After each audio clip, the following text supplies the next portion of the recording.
Yeah, you want to go on a date? Yeah. Well, not for me. Not. I don't want to go on a date on my cousin. What is the show even about? Probably about like life as spaghetti, like strands of life, or the strands of spaghetti. Do you want to just keep that as the intro?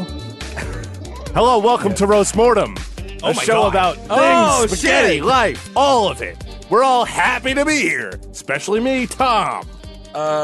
Wait, but like, am I real or am I a band of spaghetti? I'm Travis. This is Interesting String Theory. I will be your Cody for this evening. And I'm Mike. Who the hell is that? Whoa. That's me. Hi. He's How are fucking you? back. I'm back from jail. How was jail? It's terrible. Food's bad. Yeah, well, was it really bad? Like you've had worse, right? There's a lot of companionship in there. Okay, that's what matters. It is true. Okay, welcome to the show, everyone. Wow. Hi. Yeah. Okay, so Travis, I know what you were about to ask me. So before you do, I just wanted to throw this over to you. How was your week? Damn. Dude, thanks for the layup. I'm going to slam dunk it over to Mike because he wasn't here. How's your week, dog? Oh, the alley-oop. Oh, I had Alley-oop. the best week. I had 2 kids from high school text me at like midnight. I forgot which day it was. But to remind me that 9 years ago, a girl spilled nachos on me. And like I was like pretty upset about it at lunch. You did. I never told you guys that story. I might have, but You had 2 different people you haven't talked to in years. no, they put me in a group chat with them and me.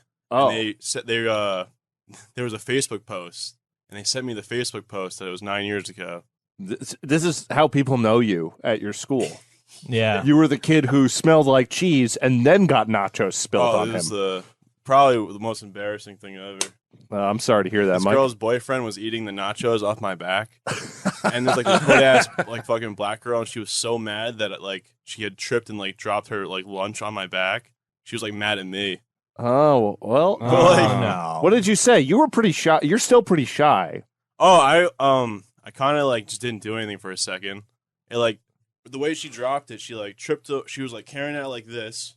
You have to help. This is not. This is a podcast, This is a Mike. podcast. And she like, She was strutting open-handed. Our lunch table is right where the entrance door to like leave the exit door, like where you pay for your food. Okay. was. So she tripped over my friend Dom's backpack and just dropped all of it all over my back, like down my neck, like in my back of my head to like my. Ooh. And her boyfriend started eating the nachos off of you? He was like, "Yo, my bad, scrap," and he was laughing and like eating the chips off my back. He shouldn't laugh with food in his mouth. But yo, he was like scraping the cheese off my back.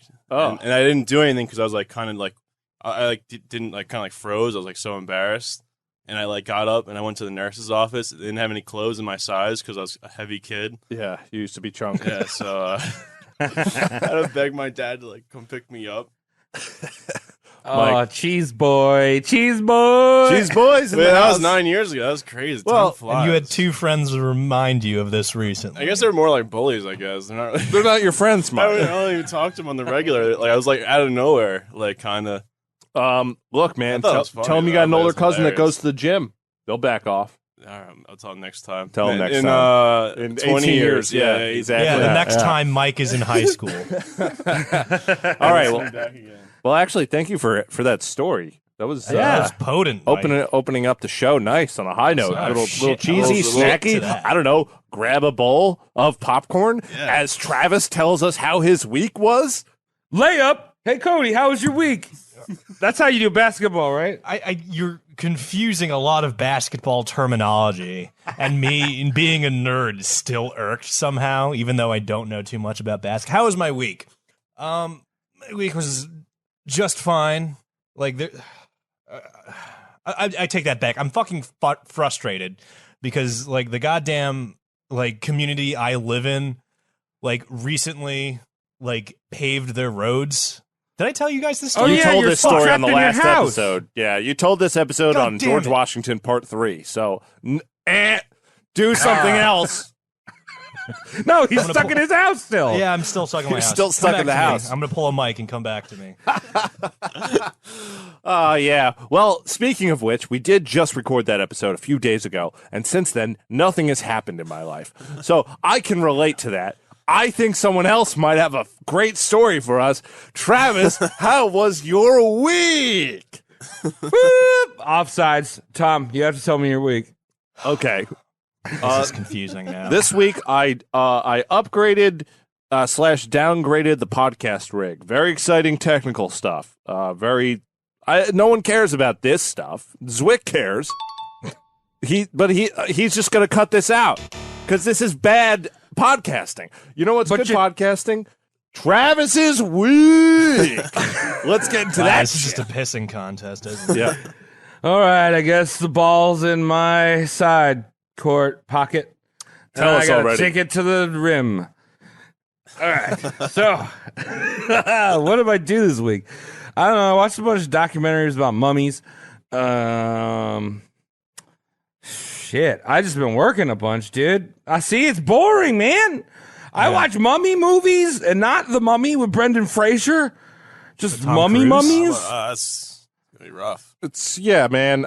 Look, we're all in this together. And by that, I mean anyone who uses that phrase sincerely needs to be put outside. Everyone's bored right now. COVID's happening. It's coming back. We don't want to talk about that. But as a side effect, Travis's weeks have been pretty dull recently. Same here. Yeah. Yeah. So with no further ado, let's stop talking about our weeks. Yeah.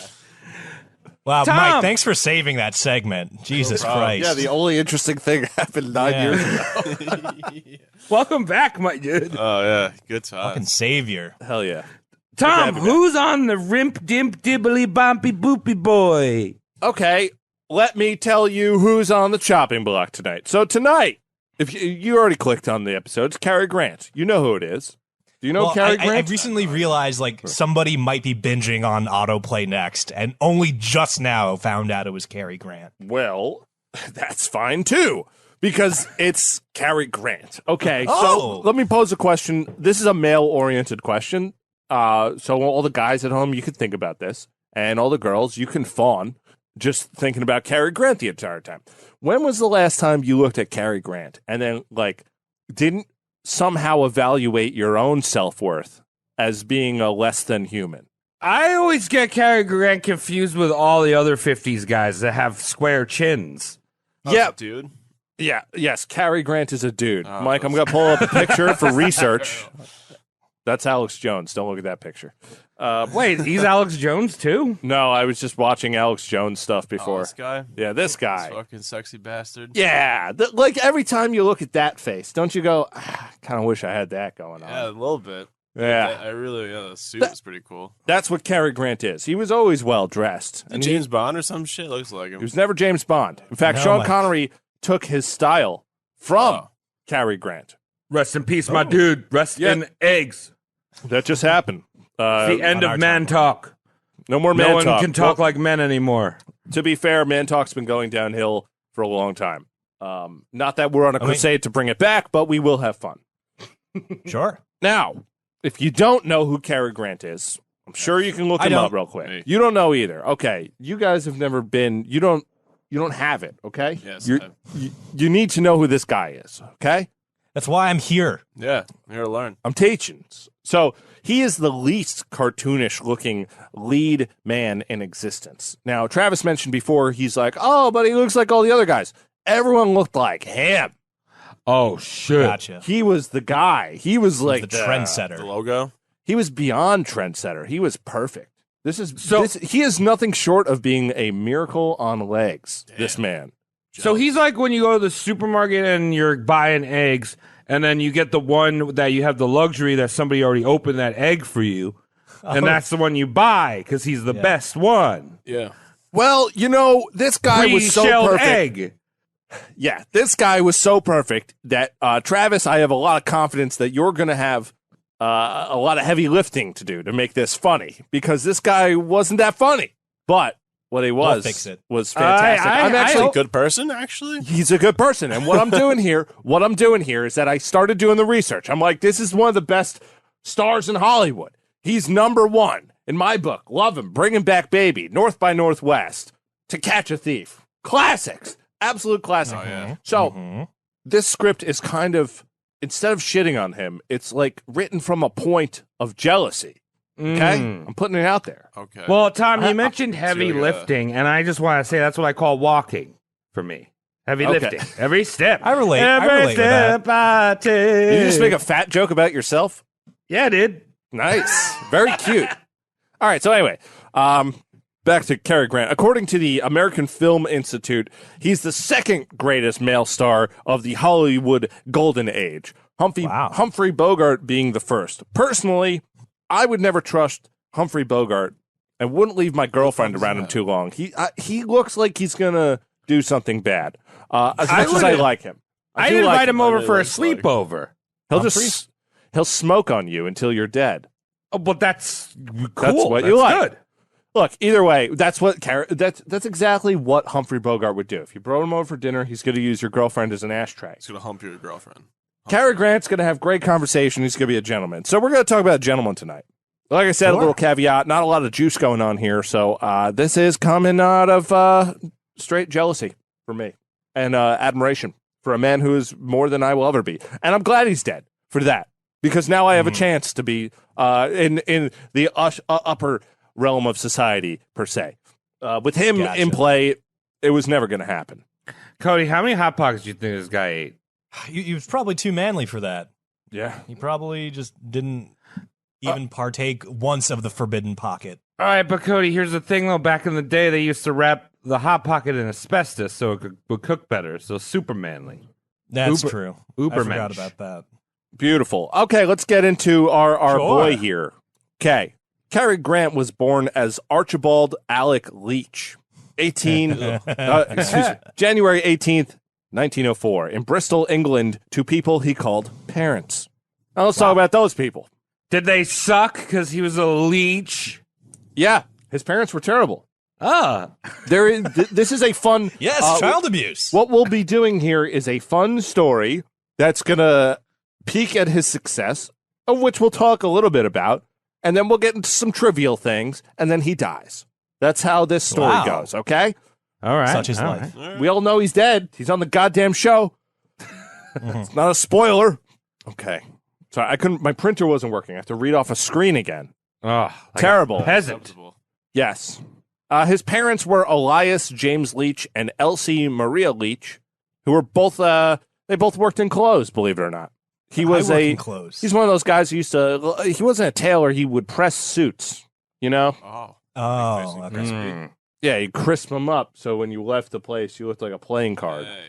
I thought when you said they work in clothes, they didn't work naked. But, I'm just thinking about a man trying to make a puff jacket, not a puff jacket, because I hate puff jackets. Why not? You don't like puff you don't like jacket? that? No. You just got to I already with your get favorite everything. long tee. I already get everything caught on everything, dude.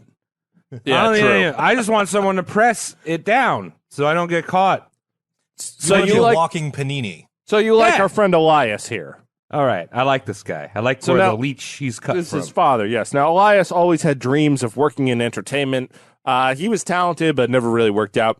Elsie's family had a touch of nobility in there. Wasn't a lot.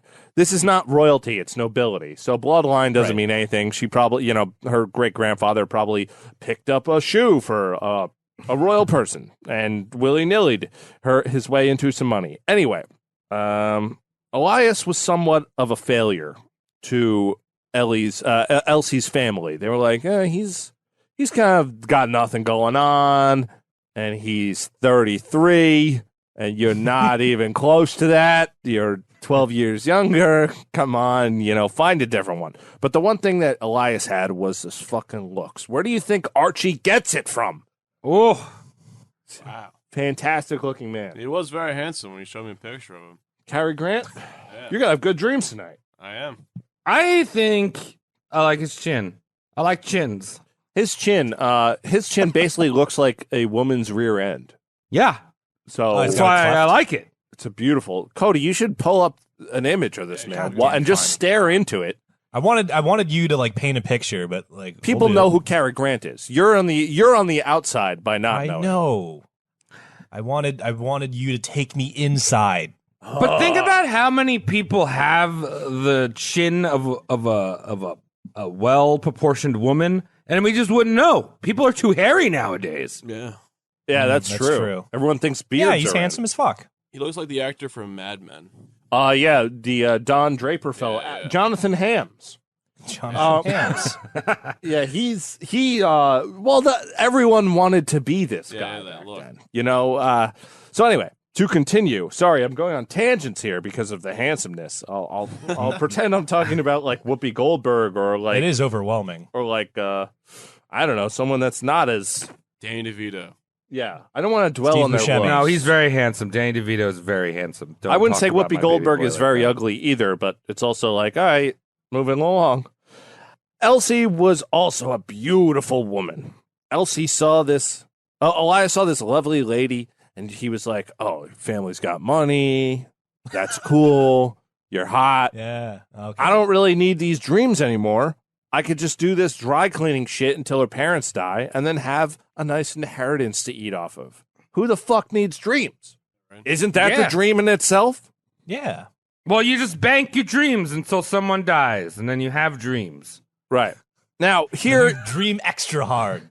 Yeah, because they go into your dreams. I've seen ghost stories. I watched that Bly Mansion thing, and it was terrible. yeah, that guy, fuck, he loves lesbians and hates stories. Okay. Now, here's why you read the manual. Elsie is wealthy, and she's a sexy piece of ass. Elias Okay. proposes, and he proposes to her, okay? And Elsie's like, eh. After marriage, Elsie leans into her religion, so Elias is in a sexless marriage Oh, damn. within no time. Because she's like, God. It's like, you got to He's ask these watching. questions before you get married. You have to agree Yeah. to certain things. I don't What's get why happening they're after, not though? more into sex once they've like got it. Because Yeah. they're giving you the coochie coo. No, but she had this mindset of like, I want to have sex to procreate, and that's it. And everything needs to be special. And he was dirty, and he smelled most of the time. I'm sure he cleaned up really well. But he was a dirty boy who liked to hang out in bars, and back then a pub in England it made you smell like the inside of a goose.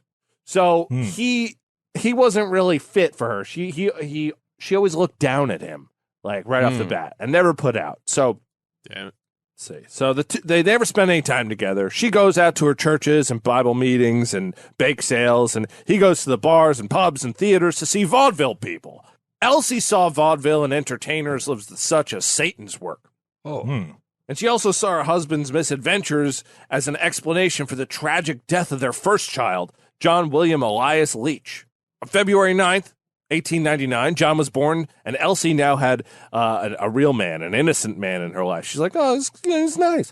So she's like, I got this boy. But unfortunately, this boy dies of tubercular meningitis a month before his first birthday, and Elsie, like any other mother in her right mind, was pretty upset. Now, the blame was a little crazy. There's conflicting stories here. Go on.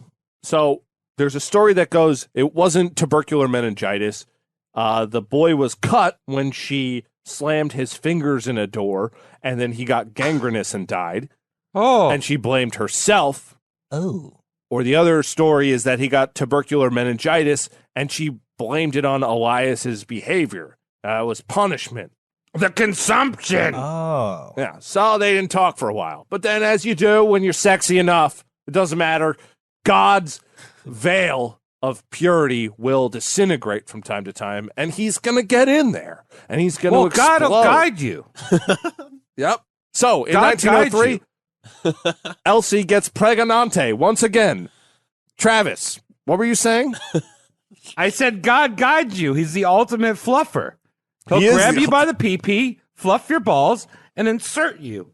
No one else does that. Yeah. It's amazing what he can do when you have an imagination.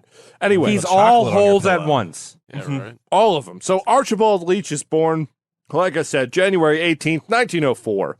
Elsie, scared of moral deviation, put the fear of God into this poor fucking kid from day one. Damn it. She had a few Hate that. misfires bringing up little Archie. She would actually fine him for mistakes around the house. Like she'd give him a little allowance from when he was like 3. And then if he like spilt milk or something like that, she's like, oh, you owe me money now. Really? Because we don't behave like that. We don't spill milk in this house. Wow, Sucks. that's psychotic. Yeah. Where do you think that milk came from? A cow's tit. Mm-hmm. We can't waste. Yeah, milk doesn't grow on trees. Yeah, you been sucking on my titties when you were a baby, and that hurt. But that cows had to do it for free. What do you think? This is America? Good point. It's England. It's England. Nothing's free here except healthcare. So, this is pretty standard practice too back then. She may have done this a little bit longer, but dressing your little boy up like a little girl Why do people do that? because they're sick. If you do that, or you know someone who does that, fire them. Find a way to get from them the species. Fire them from the species, right? Why was that a thing? I feel like it was such a thing around the turn of the century. Because I feel like parents look at their child as like the blank slate, something for them to mold however which way they want. And, you know, some parents want a girl and some parents want a boy so fucking desperately that they'll just be like, fuck what you got in your pants. You wearing a dress. Now, I think with the research I've done, I think this woman wasn't on total psychotic mode. I think she liked playing dress up a bit. I don't think she thought of Archie as a little girl. I think that back then it was okay to not really gender your kid at all, which is fine because they're toddlers. They're not really supposed to. They're just goopy little things. So she just saw these like extended periods where Elias wasn't in the house as like play dates. So she wanted to have fun with the kid too. She wasn't all just like rules. It was also, hey, let's play the games I like to play. Yeah. We're not going to play Minecraft. We're not we going to still play the exist. fort. We're going to play Dress up. dressing up. Pin the tail on the chihuahua. And by all accounts, I mean, kids don't care. Hey, dress up's fun. Yeah, why not? It doesn't matter. So I don't think this really fucked with young Archie as much as some of the sources that I tapped into say it did. We'll get into that later. Mhm. Elias didn't like being home much because Elsie was a raging bitch. I just said this. Yeah, When Archie Charge was- money and shit. Yeah, when Archie was 5, Elias started bringing him to work with him on Saturdays and then out to the pub later because it's England. That's pretty cool. Of course. A little Yeah. bonding. I'm saying, why don't we do that here? We Boy, bring them to see Friday. this It suit stops here, at mate? Applebee's. It stops at Fridays. We can't go to a real place with our kids. Yeah, right. With our kids, as if I'm rolling in several children at all times. These are things I will be feeling in the future, maybe, if I feed my Tamagotchis. Now, Enough. Elias always looked good going out and instilled the importance of quality dress from a young age. Now, he didn't have a lot of money, but he was the kind of guy who'd rather save his money instead of buying like a shitty tie. He's going to buy the tie that lasts forever. Okay. Well, yeah, like because that. the tie is just an That's extension smart of the thinking. penis. No, it's good values. I mean, that's Elias is a total scumbag, we will find out, but he had some good ideas. That's future looking. He was no Hitler. You know, he I was, hate when scumbags have good ideas. Yeah, right. I hate that too. Like, Yeah. fuck. I mean, everything we're talking right now, we're using Skype, a platform purchased by Bill Gates. Now tell me he isn't a scumbag. Put microchips in those babies, right? This show is brought to you by scumbags. Yes, microchips in your ear to listen to Roast Mortem to. Wow. Now, where the heck was I? It's so hard to read off this thing. Yeah, increase the font, Tom. Let's do that. Hold on, everyone. Mike just So hard to read off of another device made by Bill Gates. Yeah, I'm using a Bill Gates device. Damn it, Bill. Now, where was I? Here I am. Hi. So, along with going to the pubs and playing checkers, drunk checkers with his son, he also brought him to vaudeville plays and to the music halls. His dad had piqued his interest and his curiosity about the world of entertainment.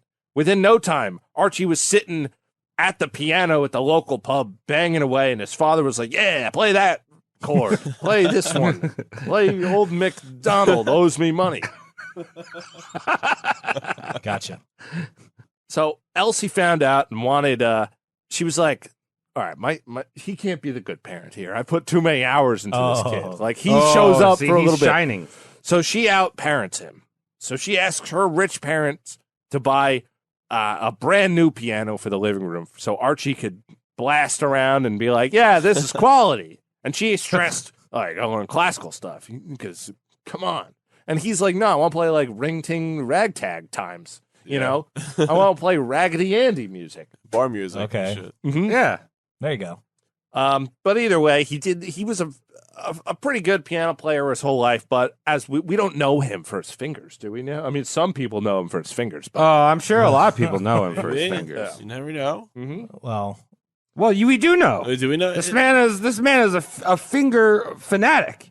Yeah. You can see his fingers on the films. If he didn't have fingers, they would be like, "What's wrong with Cary Grant?" he's that guy without fingers. Yeah, It's true. but then they'd be too overwhelmed by his chin, and they wouldn't even notice. He'd have phantom His fingers. chin is perfect. You Nothing get is lost in that overwhelming. thing. Yeah, you fall in. Yeah. That's what I mean. It's amazing. Exactly. So his playing was good enough that allowed him to get early enrollment at the Bishop Road Primary School. The board was very impressed with his playing. They go, "Oh, look at this sweetheart. He's so cute." By the time he was 13, Archie was 6'1" and the most handsome person in England. Wow. Which honestly is not that high of a bar, but But hey, Oh, that's number one. I'm joking.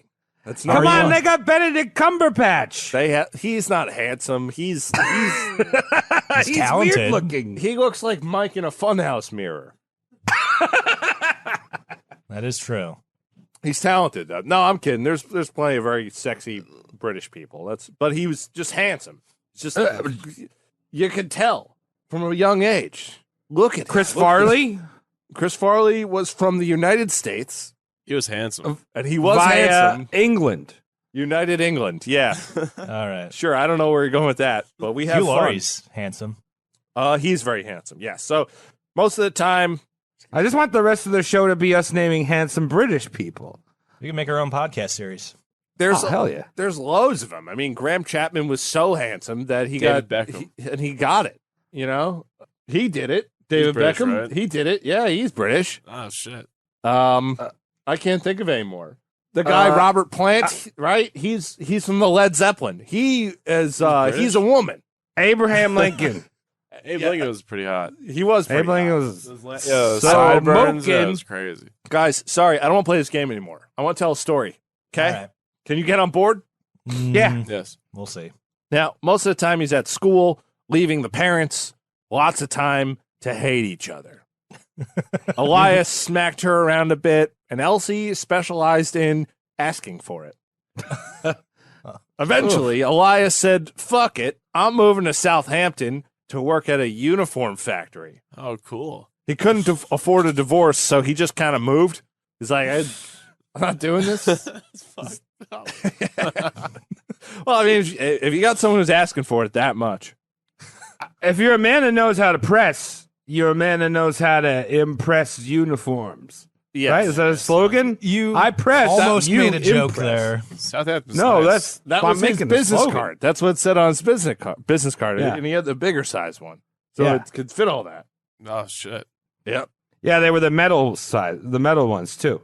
Yeah, Those are cool. The sexy ones, the $10 business cards, because money is fake anyway. Okay, Elsie had moved to a smaller flat, and Elias started a new family. Wow. Got to start a new family. One day in Always. 1914, Archie came home from school to find his mother wasn't even there. Whoa. Two of his cousins were living with them at the time, as this was wartime, World War One. Yeah. One technique they did back in the time, if you didn't know this, in English households, they had those food ration stamps and stuff. Oh yeah. So you could get more if you lived in a extended family moved in. So a couple cousins lived there and a grandma lived in. So he wasn't alone. But anyway, mom wasn't there.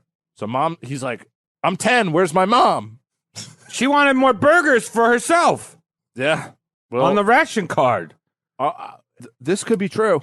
So what happens is that he's walking around, he's starting to panic, and two of his cousins are like, "Your mom went to a seaside resort." Wink. Oh, what's that? I mean, she's dead. Pretty much. Wow. Oh, Archie was confused and hurt. He didn't really understand what had happened. He basically took it as his mother left, and then eventually it turned into she had a heart attack and died. So too many of those ration burgers. Yeah, free ration burgers when you're dead. Yeah. She was the ration. That's crazy. Hey, Cary, you want to have this steak, this pork? So crazy, Long dude. pork.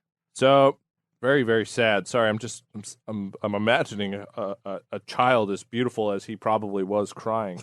Yeah, he's playing the piano, all upset and shit. Yeah. Yeah, Is that how the tears- Thames- Like the end of an anime. Yeah. All the credits are rolling and shit. I'm imagining like the tears like funneling down his cleft chin, like as a gutter. Yeah, is that how the Thames started?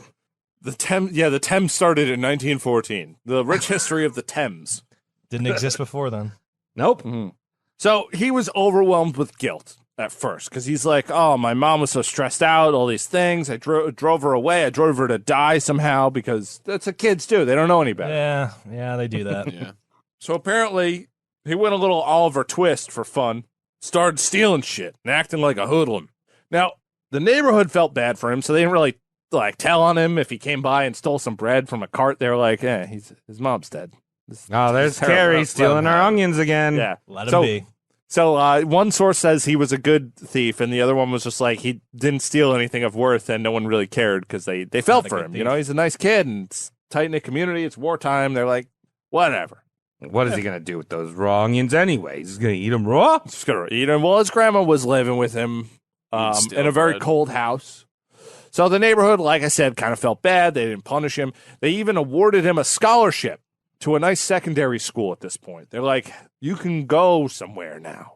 Now, Archie went to that school in Bristol, but as soon as the summer rolled around, he relocated to Southampton to be with his father. When he asked his dad if he can move in, Elias said, no, I've got a new wife and a kid, and they're taking up all the space, but nice to see you. And he closed the Damn. door, Oh. Wow. and now we have an 11-year-old homeless kid.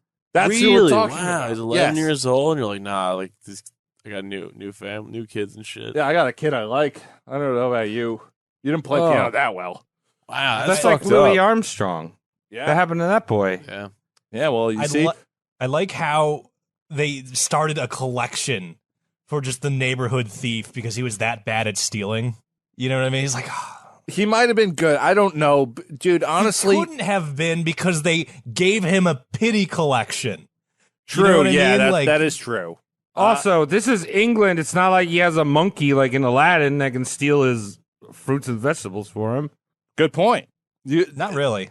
There's almost no animals over there that like humans. They got dogs, but a dog will just eat it before it gets back to you. It eats the onion, it dies. Yeah. Because dogs they're great and all, but come on. If you're listening to this show and you're a homeless kid, get yourself an Apu, dude. It's a good investment. Abu.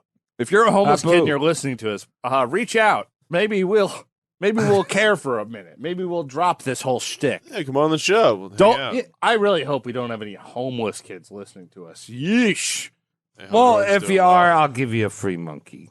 Okay, you heard it here. Wow. So he spent I'm some a generous man, Tom. Sure are. Now he spent some time in the streets and did some odd jobs, just enough to eat. And like I said, this is wartime, so there are plenty of low-paying jobs from the military.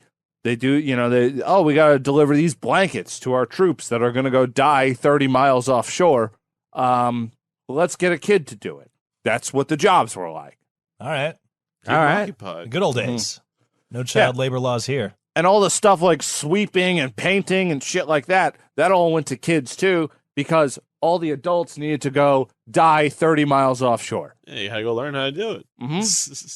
Now, after that summer of sleeping on the street and handing supplies out to men on their way to die, he went back to Bristol to return to school.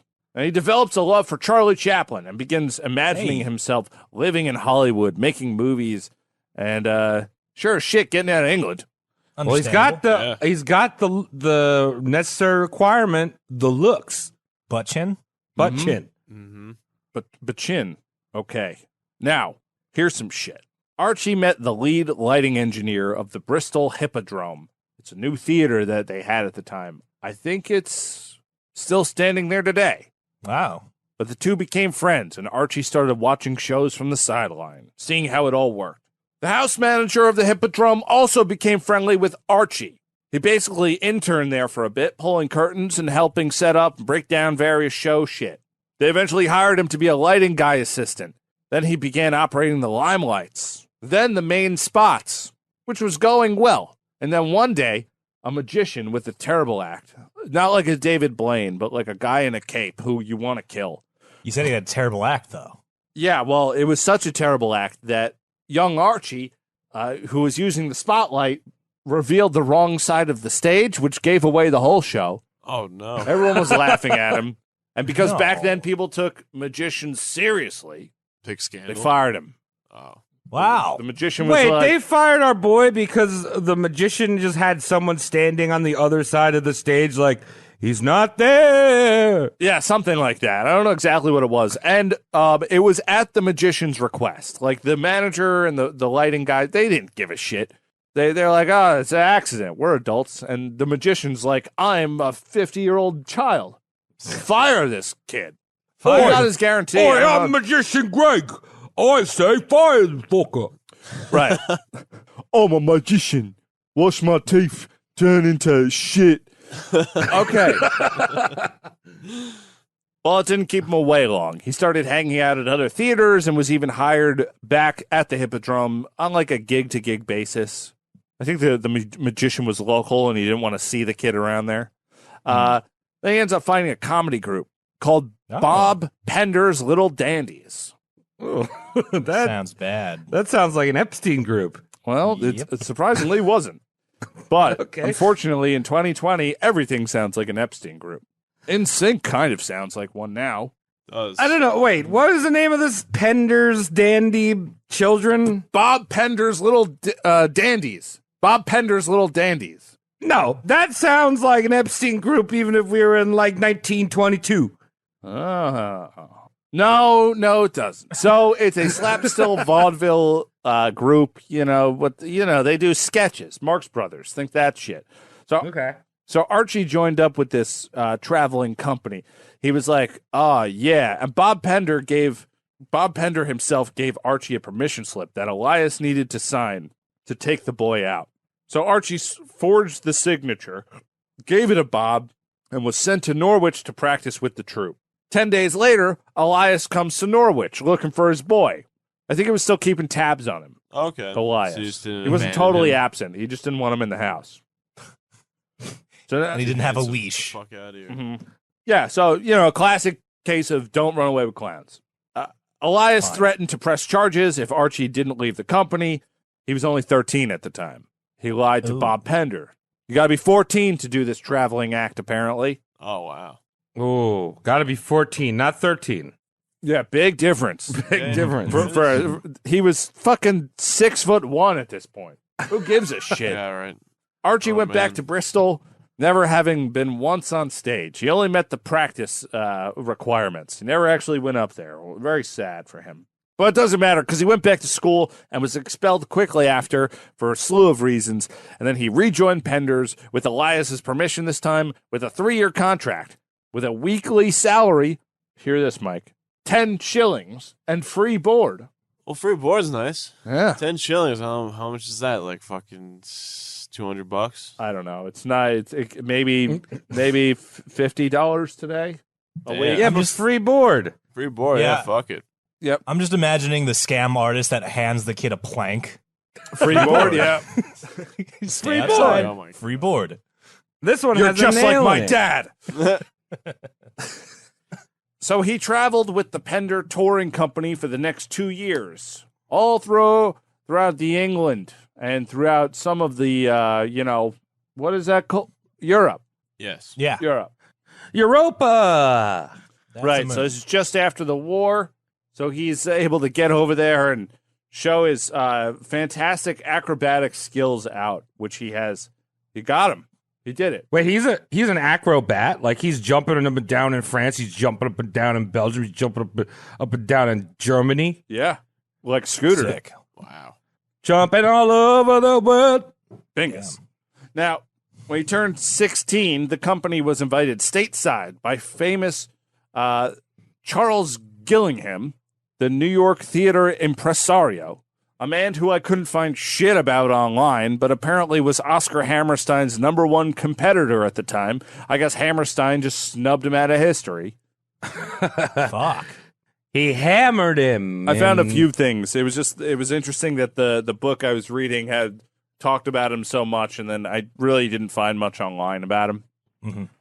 Either way, Nobody. Fucking nobody. That guy's a nobody. he's a nobody. He's Does he even have a Wikipedia? He doesn't even have a podcast. Well, nobody. Fucking nobody. Yeah. Wow. Has he even been on Joe Rogan? I don't think so. Fucking nobody. Yep. So either way, Archie was in the States. Amazing. Congratulations for him. He made it. Hey, Yeah. Freedom. where'd he land in? Where is he in the States? Well, he landed in New Torn. York. Oh, New York. All right. So check this out. The troop traveled on the RMS Olympic, which was the Titanic's sister ship. That's scary. Oh, that one. Yeah. So they hit that shit up July 21st, 1920. On So it was board. after Titanic boy fell into the water. Yeah, I guess Olympic was running. I mean, not Olympic. Yeah, it was the Olympic. I guess Olympic was running just fine. No icebergs. Went a little south. Yeah. Yeah. You just Gotta got to play watch it out for safe. coconuts and oysters down there. Yeah, which they're not really going to take you down. They're just going to give you a nice rum drink. You ever hit a coconut, Tom? I have. Where'd you hit Hurts. it? My foot, my big toe. Sucks. Hurts. I fell. And that's how the Atlantic, the Titanic fell. It hit an iceberg and fell into the ocean. Stubbed its toe and fell. Yeah. Yeah. You stub your toe hard enough, you're dead. That is true.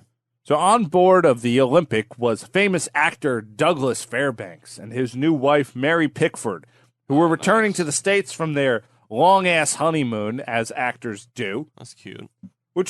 This was a huge press stink at the time. So there were reporters on that ship that were just trying to take the journey so they could take pictures and hang out with Douglas Fairbanks. It's great. It's great. It's great. Now, Archie was able to get his photo taken with Douglas Fairbanks, and the two talked for a little bit, and Fairbanks actually invited Archie to join him for his morning workout one day. Oh, what's that? Get swole with me, boy. Yeah. So Archie was inspired by this man's attention to his muscles. He was inspired by his attention that he was getting from other people and the glamour, and that was his first taste of celebrity. He was like, whoa, why do so many people care about you? Why do I care about you? Doesn't matter. Whatever you're doing is what I'm going to be doing. Celebrity. What do you think his strongest muscle was? Douglas Fairbanks or Archie? Well, Douglas Fairbanks, because then Archie would have that muscle as well. Oh, it's a great glutes. question, Mike. What do you think? You're the most athletic of us. Yeah. I think his buttocks or his glutes. His do glutes? The Glutes. strongest. Good core muscle. Yeah. So the Penders were in the States, in New York, to be clear, to open for some guy named Fred Stone. There was a little meetup that went pretty well after they got off the boat, but the next day, Fred Stone walked into the Broadway Globe Theater where they were to be performing to see them practice and demanded they be removed from the bill. They were too fucking good. And I guess Fred Stone, I mean, I've never heard of this guy, so he couldn't have been that good. You've got all these really famous men that just like don't even exist in history. It's so weird because, like, let's put a little perspective on this, okay? Sure. These people didn't do that much. They got famous. They did it. Yeah. You know, The same way a lot of people just get famous today. like one hit wonder kind of people. Everyone's a one-hit wonder. They don't want to think that. And the face tattoos would imply otherwise. But they're a bunch of idiots. It's Yeah, but my TikTok got thousands of views. I am a movie starred. Yes, I got endorsed by Four of Loco. Oh, that's a sick sponsor. Wow. You would like that sponsor? Oh my god, you just go to sleep every night after one of those things. All right. Okay, Mike. We'll work on that for you. For Loco, sponsored Mike. Actually, out of the I mean, You're taking it back. no, I'll take it. You Why you not? need For logo. Fuck you it. need to get endorsed by a vocal microphone coach. Yes. Someone who's going to tell you how to talk into a microphone. What do you mean? I'm doing a good job. I just had to move the mic in front of your face. Everyone Mike! heard I that. got ADD. And I can't sit still. Move the mic with you. Let's attach it to his head. We need a mic attachment sponsor of sorts. I don't know what company that is. Maybe it's just Staples. We need enough tape. We need enough Yeah. loose tape. Tape it to my face. You You said that looking away. You realize that, right, Mike? Yeah. Oh, that's sorry. It's fine, Mike. I forgive you. Apologize. It's fun. It's part of the show, you know. Really, it's the passing of the Mike's voice. Mike's always busy working his glutes. But back to the glute men. Back to glute men. So this guy Fred Stone that no one's ever going to remember. He felt that he was going to be overshadowed by the routine. So Charles Gillingham, who financed their arrival, he booked them in another theater, the New York Hippodrome. This guy loves drums. I guess. That was the largest show. This was the largest theater in the world at the time. Mm-hmm. Wow. And he had a variety show that was booked there called The Good Times Review. And The Good Times Review was just a giant sloth of people, with elephants and in boxes and clowns. I don't know. It was just like, 2 hours of just stupid shit. But that's what people liked back then. Like Circus LA shit. People Yeah, it like was. 2 hours of stupid shit now. Yeah. It's just a different type. Watch on TV. Have you Yeah. ever seen like the act that is just matchbox juggling? No. No. Like it's just such a weird vaudevillian act of like a gentleman juggling like 3 matchboxes. I don't know where to take it from there. What about cup That's all it stacking? is. Cup stacking is like the new age like version of that, I feel, Mike. That and that bottle flip. You remember when people were doing that bottle flip? That's still a good one. Is it? When you got a water bottle Tell me more. Mike, tell me Poland more. Springs, sponsor Mike and Regan. you're at like a quarter, you got a little quarter left, water, you just flip it around. Riveting. Oh, all right, yeah. So Totally they riveting. invented the circus peanut here. Right. So now we have Gross. the review. So now the old Penders, they're part of this review. The review ran for 9 months, then embarked on a vaudeville circuit up and down the East Coast. Wow. During this time, our boy Archie was able to watch the Marx Brothers perform Ooh. before their movie making times. This is the 1920s. Oh, live action? Yeah. Damn. CG didn't exist back then, Mike. That's pretty Wait, neat. Well, now what's that? was Travis? this when they were doing Marks on Ice? No, this is before Marx on Ice. Oh, okay, yeah, they had to do the movie deal first before Marks on Ice. Yeah, you got to get in there. You got to do some monkey business. How come I feel like more shows should go on ice? How about this one? Roast mortem on ice. Roast Yeah. Mortem Let's on go. I Ice, want to go yeah. ice skating. I'll do it. I'll do this show on ice. That'd be fun. That's You'll cool. see me. You'll see me out there. Be pretty upset that the way I'm doing it, but you'll like what I'm doing. Yeah. Now Archie cool. found the Marx Brothers. He found them amazing. And if you're not familiar with the Marx Brothers, they're very funny. They're really funny. They're not Yeah, like they're good. They're good. they're not like Three Stooges. Like, oh, it's pretty fun. Like, they are funny all the time. Don't talk shit about Three Stooges. I like Three Stooges, but we can all admit that when you put the same joke into every single cartoon, It gets not funnier cartoon. every time. Yeah, don't knock our show, Tom. what do you mean? This is all original fun material. We don't even have inside jokes. Smooth brain. Yeah. Okay. I'm moving along. So, Cary Grant at the time, he kind of based his look that he was into off of Zeppo Marx, believe it or not. The least known Yeah. Marx Who? Brothers. Oh, Zip and Marks. Oh, Yeah. okay. He's like the least of the Marxiest, That's true. He's the least funny, but he least was a funny. straight man. Oh. And he had a couple zingers every now and then, but mostly he just sang like Maurice Chevalier. And I just sounded like my grandma. Just hanging out like Maurice Chevalier. Cary Grant saw the value in this. He saw the value in the straight man. He was like, this is nice. So to move along, I think we've been on that a little bit too long. After the tour, Penders was ready to go home. Now he was surprised to find out that most of his troupe wanted to stay in America, try to make real money. Yeah, but they're probably missing their HP sauce, dude. It's a brown sauce. America only got delicious. red sauce and white cheddar soup. I mean, none of these. Spoiler: no one starved to death. All right, well, that's surprising because I know English people need to have their brown sauce. Yeah, they're just dry toast. They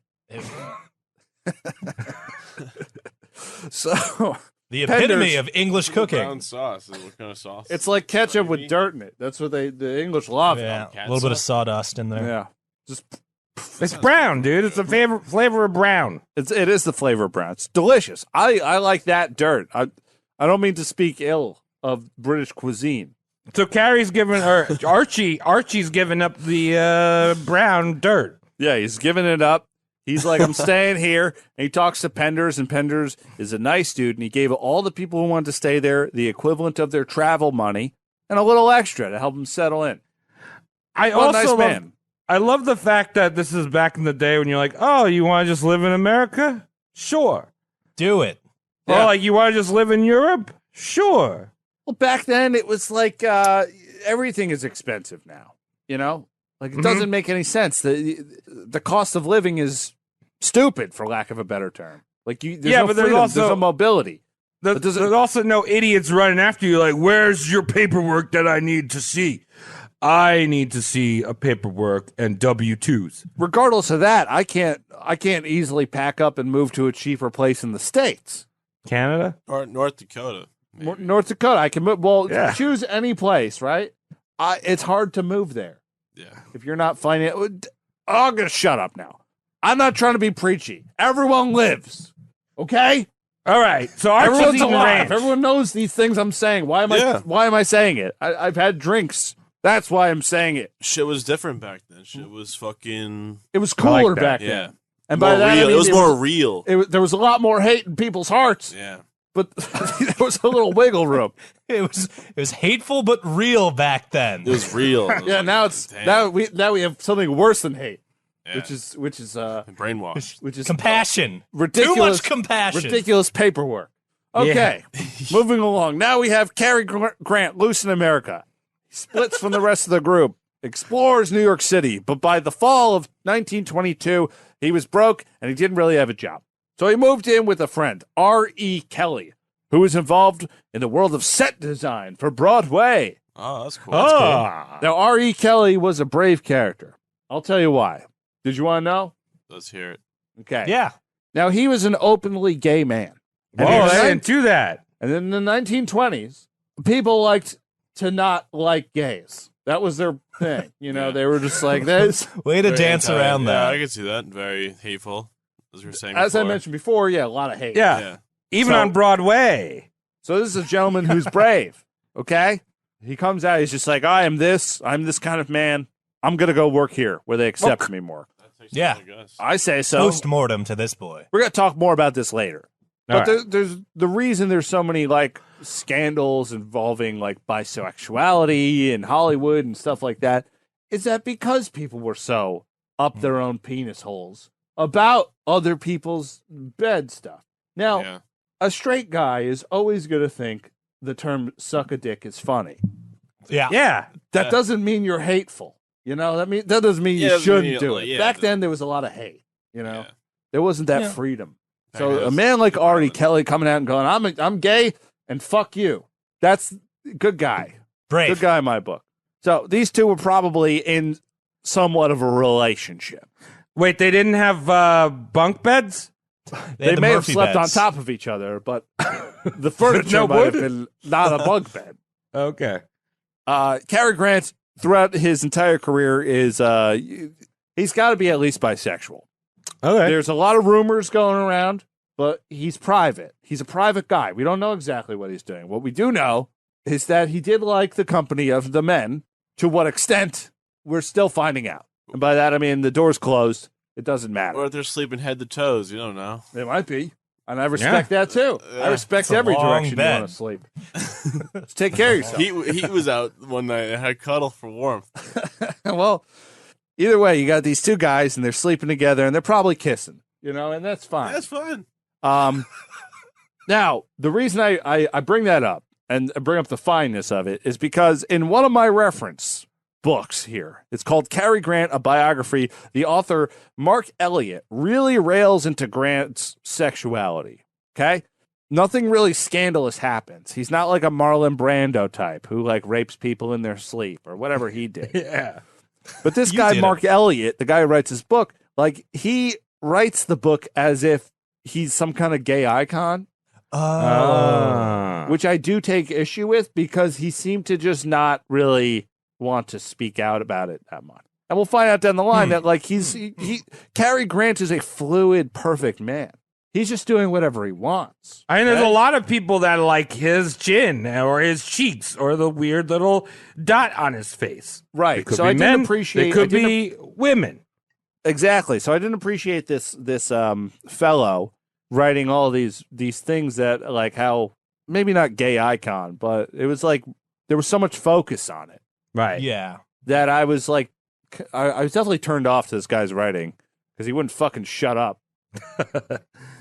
Anyway, Archie auditions for all kinds of roles on Broadway shows. Although he's handsome and athletic, they found his English accent appalling. Who doesn't? I got to be or not to be. I think that's got character. When this one's got an accent like when that. you're trying to act on an English stage, I don't know, whatever. It doesn't matter. I would have cast him. All right. I would have felt 925,600 minutes. 900. We don't even know what age is because it's 1922. But we're singing Rent. That's what you do. So you got this guy who's basically built to play the role of any sexy character, perhaps any straight man character. He's good to go. He's not getting hired though. So what he does is that he gets some male escort work. Yeah. Oh, yeah, baby. And we're talking about the rich ladies. Mm. Now the Dirty Theater had a big overlap in the ladies who had all the money, and want to be seen out on the town in the Broadway area when Broadway was more than just how would I say it, the Lion King. So Yeah. Kinky boots. when it was still dirty and a terrible place, Yeah, These theater creatures. right? So to these people, like these ladies who would hire him, their spouses are basically costumes. Your wives and your husbands today are basically costumes. Why not switch it up if you have the money? Rent some jewelry, i.e. a tall, dark, and handsome man. Oh. I like this philosophy, and also you don't need to wear dead wild animals on your head to get said man. You just gotta have the money, pay him up front. No need to put a raccoon, no need to put a buffalo on your head. Just pay him money. Taking notes, Mike? Yeah, fucking mental note. You'd be a great escort. Yeah, you want to go on a date? Yeah. Well, not for me. Not. I don't want to go on a date on my cousin. What do you mean? On your cousin? I said you want to go on a wait. date? Oh, I heard you wrong. That's what happened. No, I'm Yeah, gonna you want to go on a date? I thought it doesn't matter. They're two friends, though. It's a friend date. Yeah, friends. of course. friend date. It's 2020. You don't have to have sex. You just look at each other. Oh, yeah. Now, what made this so crucial of a period for Cary Grant's life is that he was able to observe the manners and behaviors of the wealthy people, something he didn't really have much exposure to.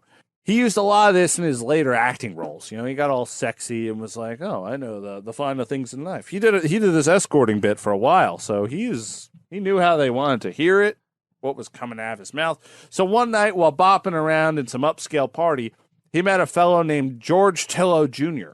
After a couple drinks with this fellow George, he confessed to him that he wasn't really the high society type, but rather an out-of-work actor and a stilt walker. Oh. Oh, cool. Oh. Now Tillow's just like, I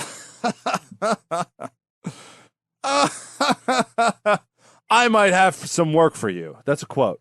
So Tillow's family, they owned an amusement attraction on Coney Island. So the next day, Archie had a job wearing a sandwich board on stilts on the middle of Coney Island, which was definitely a hot step down for Archie, but at least he had a job. Was he Well, that'd be selling an hot escort. dogs? He was selling hot dogs on stilts. Hey, why didn't you want to be an escort? You just thought you just said he was an escort. No, he was multiple gigs. Like when you're an escort, it that's wasn't like constant thing. Wasn't Yeah, like, you No, only there's get- no such thing as a full-time escort, Mike. those are called whores, and they're hardworking people. But his asshole only stretches so much. yeah. All I right, guess so it's I'm, still- Yours it or was. mine. so I'm just thinking here, though, if you're gonna sell hot dogs, those guys that have like the mobile hot dog things where they got the strap and the grills in front of them. Oh, yeah. Right? Like you see at football games or something. Mhm. If you're on stilts, dude, and somebody orders when you just drop it straight down, falls in their gullet, right down into their stomach. No bites. More hot dogs to go, dog. What if I want Efficiency. ketchup and mustard? I have to fucking catch it. with Well, my that's fucking bare well, that's hands? why you have like nipples on your knees, and they can squeeze the mustard out, and so it hits him in the mouth. Like a condiment fucking kneecap. What the Yeah. Condoni. Oh. So rice. I don't know. God. So I guess it'll work. Gilliam, you remember that guy Gillingham who brought the people over, the acrobats over, Oh, the yeah. Penrich Yeah. folks. So now he's getting a new show together, and it's called Better Times. Oh, Very that's better than creative. the last name. Yeah. What was his fucking, what was his last name? Good fucking- Times. Oh, yeah. You're right. Good times too. Better times. On a metric scale, better is definitely better than good. Archie got the old crew back together for one last stilt routine, which they all auditioned for Gillingham. They were hired on the spot. Gillingham was just like, you did so good the last time, boys and girls. Let's do it again. So they did that show for about 6 months, and then Archie convinced the rest of the troupe to stick around and form their own independent troupe. So they agreed, and they were brought on to other touring circuits. Now, one of these circuits took him, where do you guess? Travis, where do you think? The city of children. The city of lost children at Los Angeles. Yes, exactly. So now he's in L.A. Big time now. Dude, he is flying. So he loves Welcome to LA. This was like when L.A. was, it was definitely like rapey and stuff like that, but it wasn't Hollywoodland? as big. Yeah, it was Hollywood land era, you know? Yeah. Cool. Mike contributing. Yeah, see that?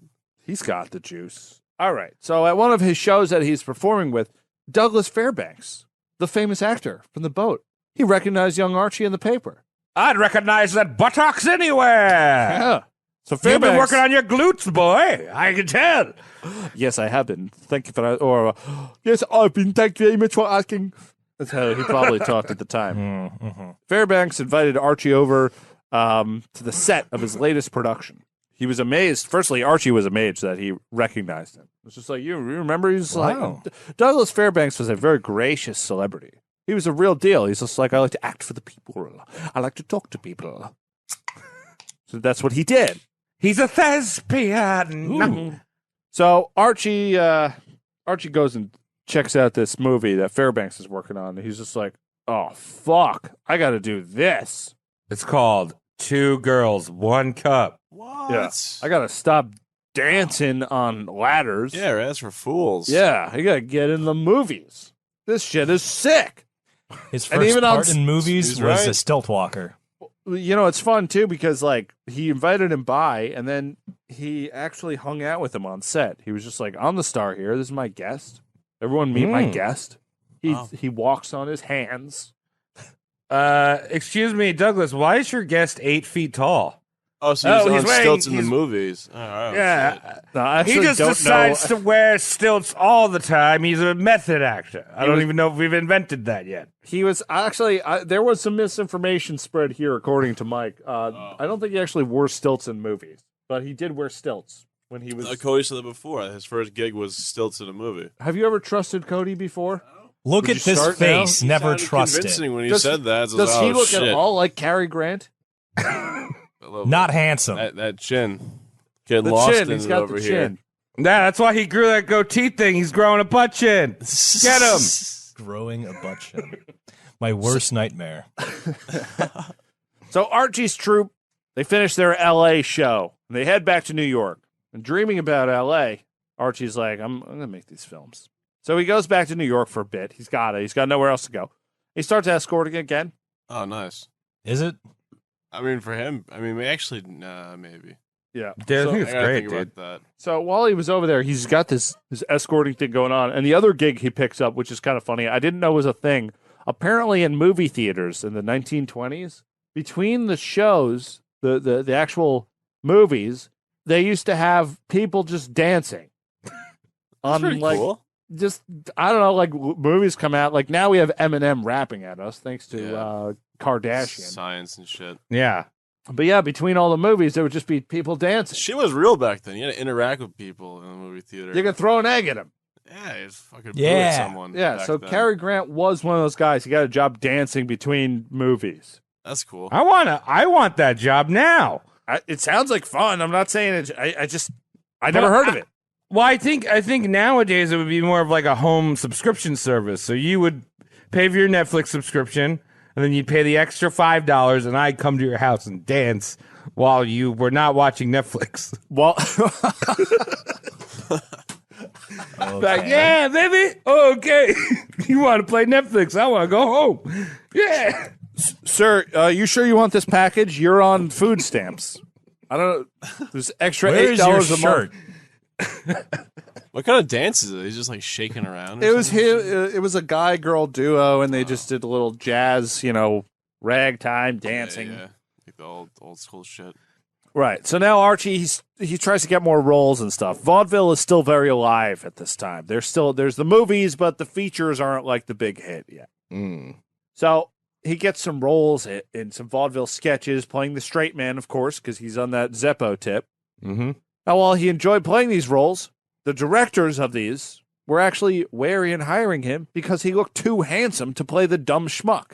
Wow. Imagine being Wait, you that telling good me looking. this guy can't walk and eat bubble gum? He could probably walk and eat lobster dinners. That takes talent. He could probably jog and eat a 6-foot hero. Wow. In one bite. Yep. Because he had that much body. Okay? He was that good looking. He could do that. You could do that, and you get away with it. Actually, I like how in Mike's mind there's like a handsomeness requisite to eat a 6-foot sub sandwich. Like I someone like will it. come in and knock it out of your hands if you're not good looking You enough. gotta be this handsome to eat it like that. well, to ride the let's ride. let's be fair. I don't mean to sound hateful. Maybe I am hateful, but I don't mean to sound it. There are times when I see someone who really needs to be on a diet, perhaps they're on a rascal scooter, and when they're eating something, I feel it would be best to hurt them. Well, like, What are we talking about? like Smack them? smack How them? badly? Or like, what about smack the food out of their hands? Like, you shouldn't eat this. Well, that's part of it. Like, like a punch, a side punch from like a vulgar display of diet. That's for the Pantera fans, okay? You gotta random tease them. acts of maybe you diet. shouldn't tease them because they'll start eating more. Well, it's not about teasing them. It's about hurting them for their own good. Get that out of your mouth. You know when you do that to a dog, when a dog picks up something and you put your hand in their mouth and you rip it out?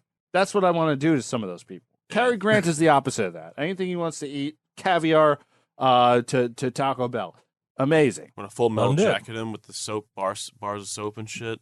Look, Mike, I don't mean it. I got preachy, guys. I'm drinking. Well, you Yeah, know why? what? I think that everyone should eat heroes once a day. I think so 'Cause too. it- That's a good 'cause it idea, hit- Travis. I think a hero day keeps the diabetes at bay. It's not how that works at all. It could be a Yeah. very healthy hero. Yeah. Just eat lettuce and Well, bread.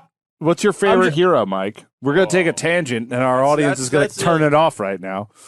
A hot hero. I'm gonna go with a Manhattan with gravy, oh my toasted. That's old school. Are you like 50? good one. I think I really think Mike is like 62 in That- disguise. that's such a His good knees sandwich. are falling apart. He It wants is a good Manhattans. sandwich. Yeah. Look, he's you an old know- soul. That's a Manhattan. God. You know, Tom, you're hitting on a real sore subject here for America. We have a obesity epidemic, and the one solution no one's tried: government subsidized heroes for everyone. I thought Look at Travis Jared. was- Yeah, Don't look at Jared. no, don't look at him. Never That's not a look good at example, Jared. dude. Jared did a good job. Lost all that weight. He's Yeah, a if you're looking pedophile, on Mike. those metrics, how does his You body ate look? Subway. No, not Subway. We need Manhattans for everyone. Yeah, that is true. We should. Oh yeah, I back that 100%. You know what? I'll do it. I don't care. I'm not any better than anyone. Except Travis. I'm just There's saying. no subs. I miss those. Mike, stop giving fucking commercials to sub sandwich places, you right, hungry we- fuck. Oh no, sponsorship. We need to from Twisted continue. Subs. This is ridiculous. This is terrible. So anyway, we got Cary Grant, who's still Archibald Leach at this time. In 1927, after 2 years of grinding and escorting, Yeah, I got you. Archie got a role at Reggie Hammerstein's musical Golden Dawn. Ah, That's good. I know what you said, but I heard dong. Yeah, me too, actually. I think I said dong. But that by was his accident. escorting service. Yeah. That was a stage Golden name. Dong. Which then snowballed into another a few more personally financial but short-lived roles on Broadway for him. So by 1929, he's making a fair amount of money. But if you know your history, 1929, what happens then, Mike, in America? End of the Roaring '20s. Why was it the end of it? The Great What? Depression. Thank you. Hey, Yeah, we go. Mike. No money Not time. retarded. I know you're not retarded. I'm keeping you on your toes. You smoke too much. Yeah. I'm just Good, trying to make Mike. sure you're here. It's I'm here. I know you know these things. Mike, what happened in 1931? Wasn't Free Free Manhattan sandwiches for everyone. They were doing I'm that filling back you then. in. They didn't have anything to give out. Yeah, no. You got to know your Just history. just the gravy they're giving out. It's the gravy, which was made out of newspapers. Oh, I'd go for Manhattan right now. It's so bad. We know you would go for Manhattan Oh, right now. Man. We're gonna go get Subway sandwiches after this. Oh, sick. Okay, so he did a little play called Nicky in 1931, and it didn't last very long. But Ed Sullivan of the New York Daily News and future television host, whatever. I took bad notes here. He wrote a review in his fucking newspaper about how Archie was fucking hot and had the future in movies. He had the future. It wasn't he had a future. He was the future. Ooh. Now, Paramount's casting studio in Astoria got wind of Archie, and they brought him in for a little bit part, one day kind of thing. Now, this is technically his first film. I think he was an extra. I don't even know what it is. I had so much research to do. Doesn't matter. But what I do know is that his friend Artie Kelly, who he was kind of on and off with, you know him. Yeah. He was Oh, living good out old in Artie Hollywood. Kelly. He was now living in Hollywood Oh shit. because Switched he it got up. hired by Warner to work as a set designer in their studio. So there you go. Archie's like, I'm out of here. I did one thing in a movie. I got Ed Sullivan telling me I'm the best. Hey, It's time to go. Manhattan's Go for LA. everyone. gotta start new things. Exactly. So Paramount is in dire need for a new leading man.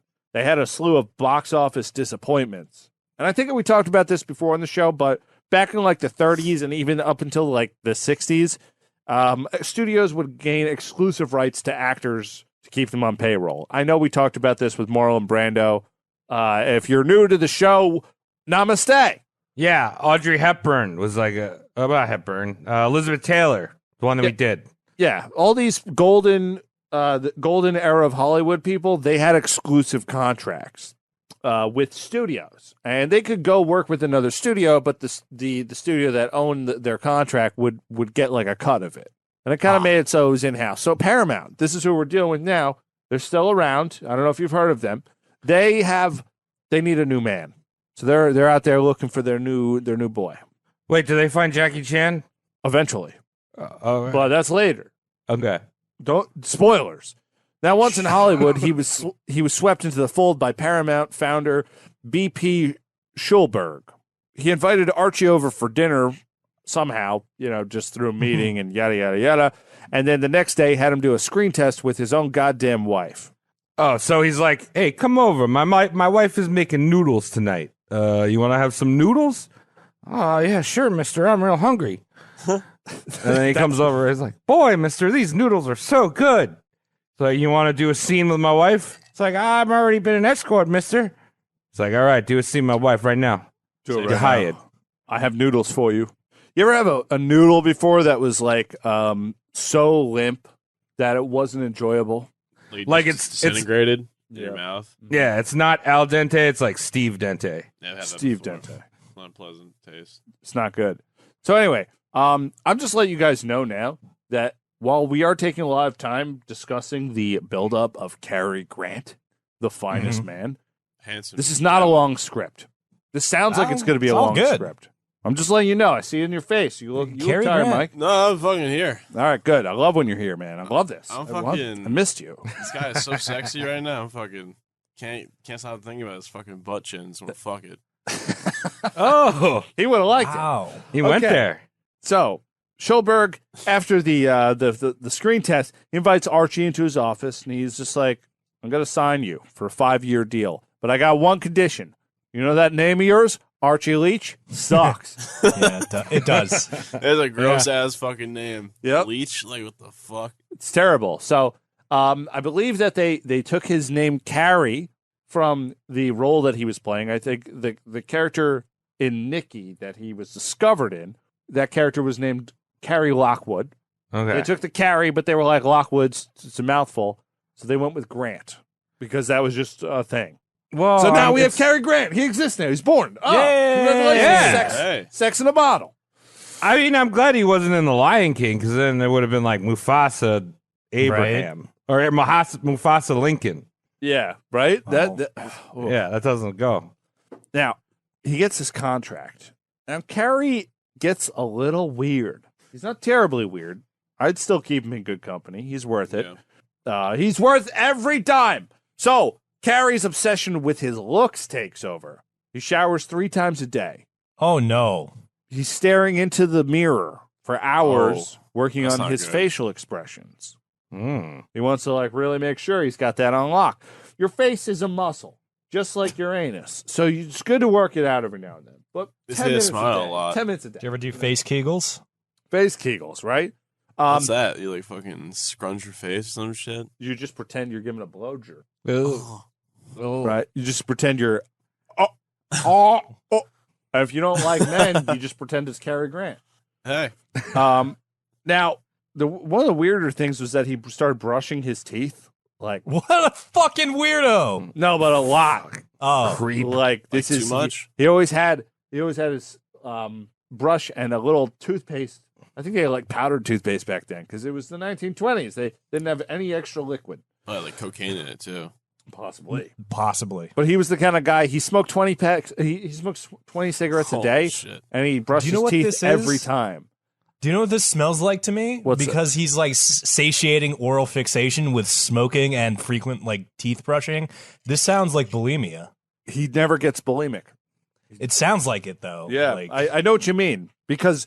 I mean, Like OCD with the smell. everyone should. Yeah, well, everyone should brush their teeth all the time. But when you're Yeah. bulimic, you're just throwing up all the time. So you got to brush your teeth more, and then oh, I'm sorry. I meant anorexic.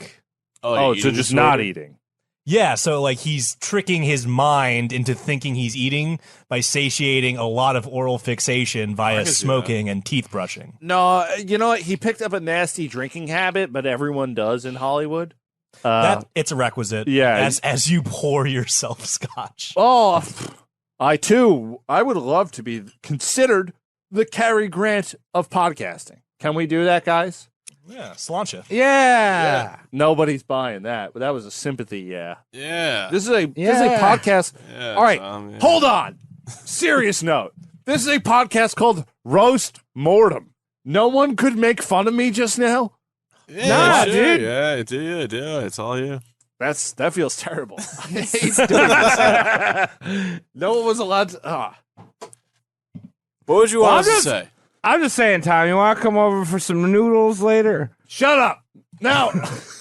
Nothing. No, I'm just surprised that no one made fun of me when I said that. We love you. Mike, make fun of Tom. Fuck. You're in the room. I don't want it anymore. It's fine. Wick, leave all that in so you could see what I'm dealing with. Sorry, I had a few drinks. I gotta bring this back in. Okay. Let's see. Right, so he's brushing his teeth. All right. That's what he's doing now. So the man brushes his teeth all the time, and he's trying to change his personality up. So he buys himself a dog too. And what seems to be the beginning of a strange identity crisis, he names the dog Cary. Archie. Archie. Oh, Archie. That's right. Archie Leach, full name. Oh, He gets the Oh, whole name. no.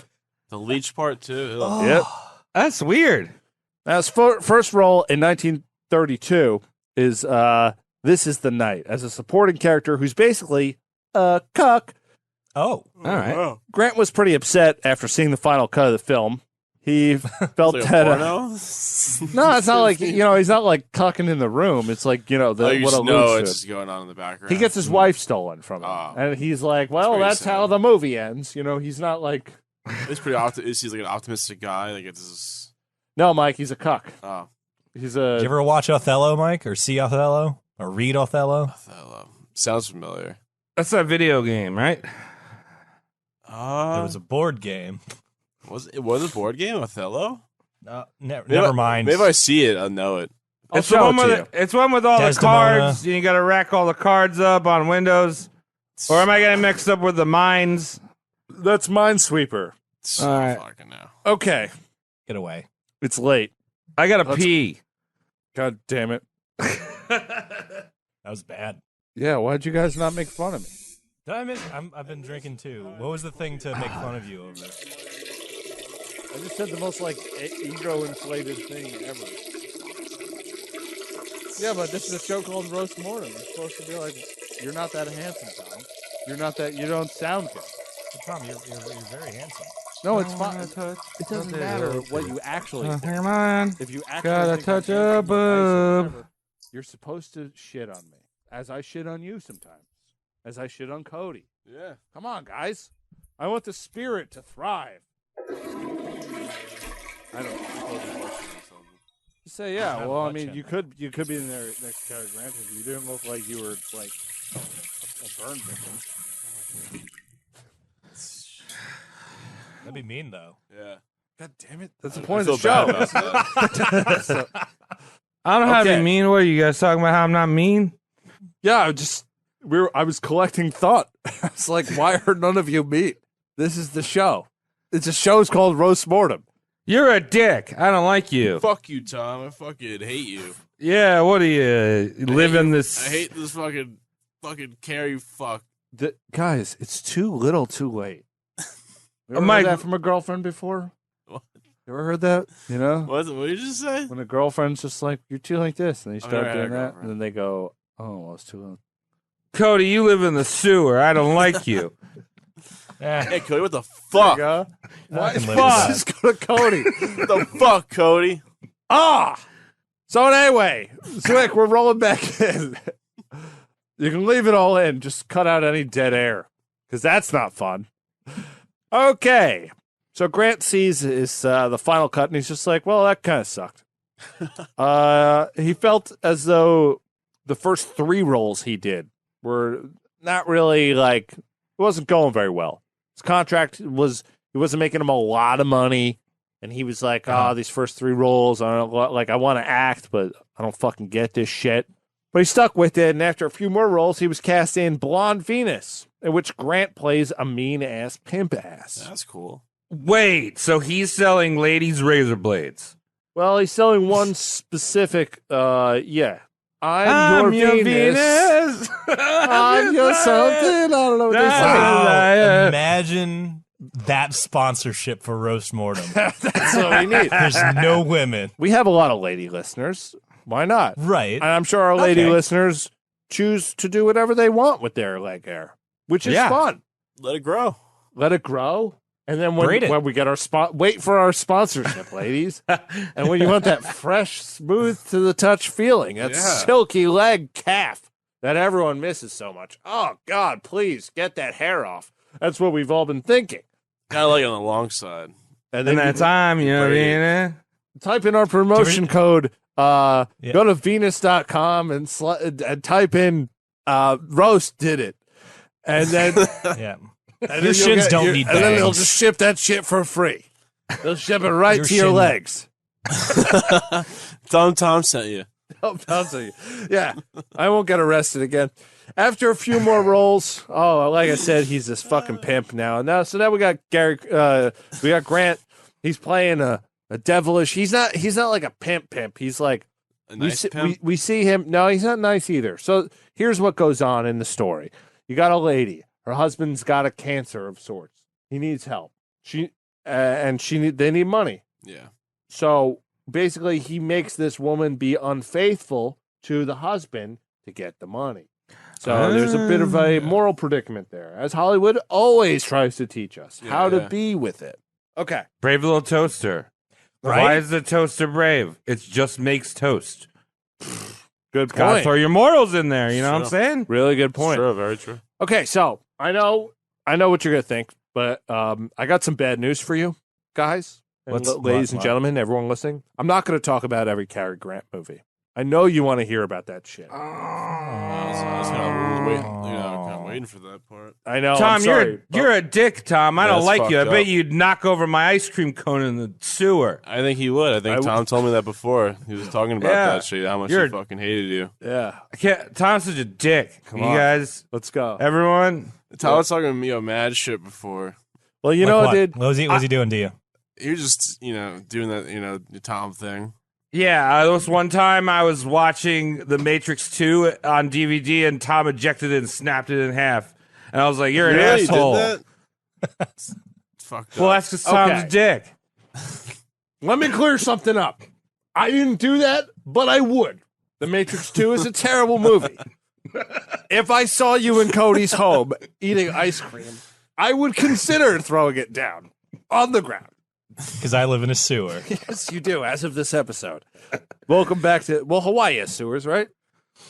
Storm Jan? Yeah, they did. They're good for skating. You been to Hawaii? No, but I've seen there's a lot of famous skate spots in Hawaii. There's sewage drains. Mike, you're a dick. You live in the sewer. Thank you, I love Travis. The fucking rats and I don't know, sludge, shit, people's poop. Is it? I don't know. Silence hurts more than a quit. Yeah. That sounds hurts real that bad. really Yeah, hurts, right? That was the easy. I liked it. All right, we're quiet around Mike. We're going to pick up the pace. Randolph Scott. Grant meets a man named Randolph Scott, and he's a nice man. He was another Paramount actor a few years older than Grant. When the two met at some Paramount lot, they were probably just smoking a cigarette and became friends. Amazing. Yeah, probably. Now he has a friend. Cool. Very social thing. They were both into fitness, drinking, smoking cigarettes, nice clothes, and pretty much all the stuff that men of the 1930s were into. Okay, no surprise. Touching there. wieners? Touching wieners, talking about dames, making out with taxidermy. Now, the two lived together for many years, 12 years, actually. Believe that shit. Wow. It's beautiful. Now, they were probably holding hands. They probably had the bro kiss going on. Yeah, just like kissing, just show love. Just normal stuff. See, I wasn't there. And them living together was actually a common thing in Hollywood for younger actors. And I'll tell you Wait. why. Are you telling me they're doing more than like that European way of saying hello? Kissing on both the cheeks? They were doing that, but like also the balls, too. Oh, okay. Okay. Sometimes you Left miss. one, right one. All right, that's cool. Left, right. So they did live together, like I said, for 12 years, but that was actually really common to have a same residence as a same-sex actor. Yeah. Bedfellow. Yeah, it was think of it like this. You live in Hollywood, you want the sun, you want the nice house and all that shit. Yeah. Your day is planned by your studio. So you're working 7 days a week, almost. And then in the free time, that's not really free time. They're scheduling events and shit for you to go. You don't care where you live. You just want it to look nice. So you share it with another guy. Yeah. I see Also, that. you both share the same hat rack because back in the day, everyone wore hats. Yeah. So if one of you gets lice, Wow. if one of you gets lice, the other one's getting lice, so you can make fun of that guy. Be like, look, he has lice, and then no one will notice that you have lice. And you're See, not alone most- either, too. If you Most know. team building has like the trust fall going on. Let's just skip that and share a coat rack. Go right into it, man. Yeah, you guys want to share my coat rack? Bite the pillow. Share a coat rack with Mike. Yeah. Right. So, like I said before, Cary Grant, when they first started moving in together, no big deal. Paparazzi didn't really care that much. Grant hadn't been a huge star yet. There were paparazzi, and I learned this is pretty interesting. This is the first time I learned about this. The studios like Paramount and MGM and all them shits, they hired the paparazzi. Oh yeah. I didn't know that they did that. I thought that there was just like these other.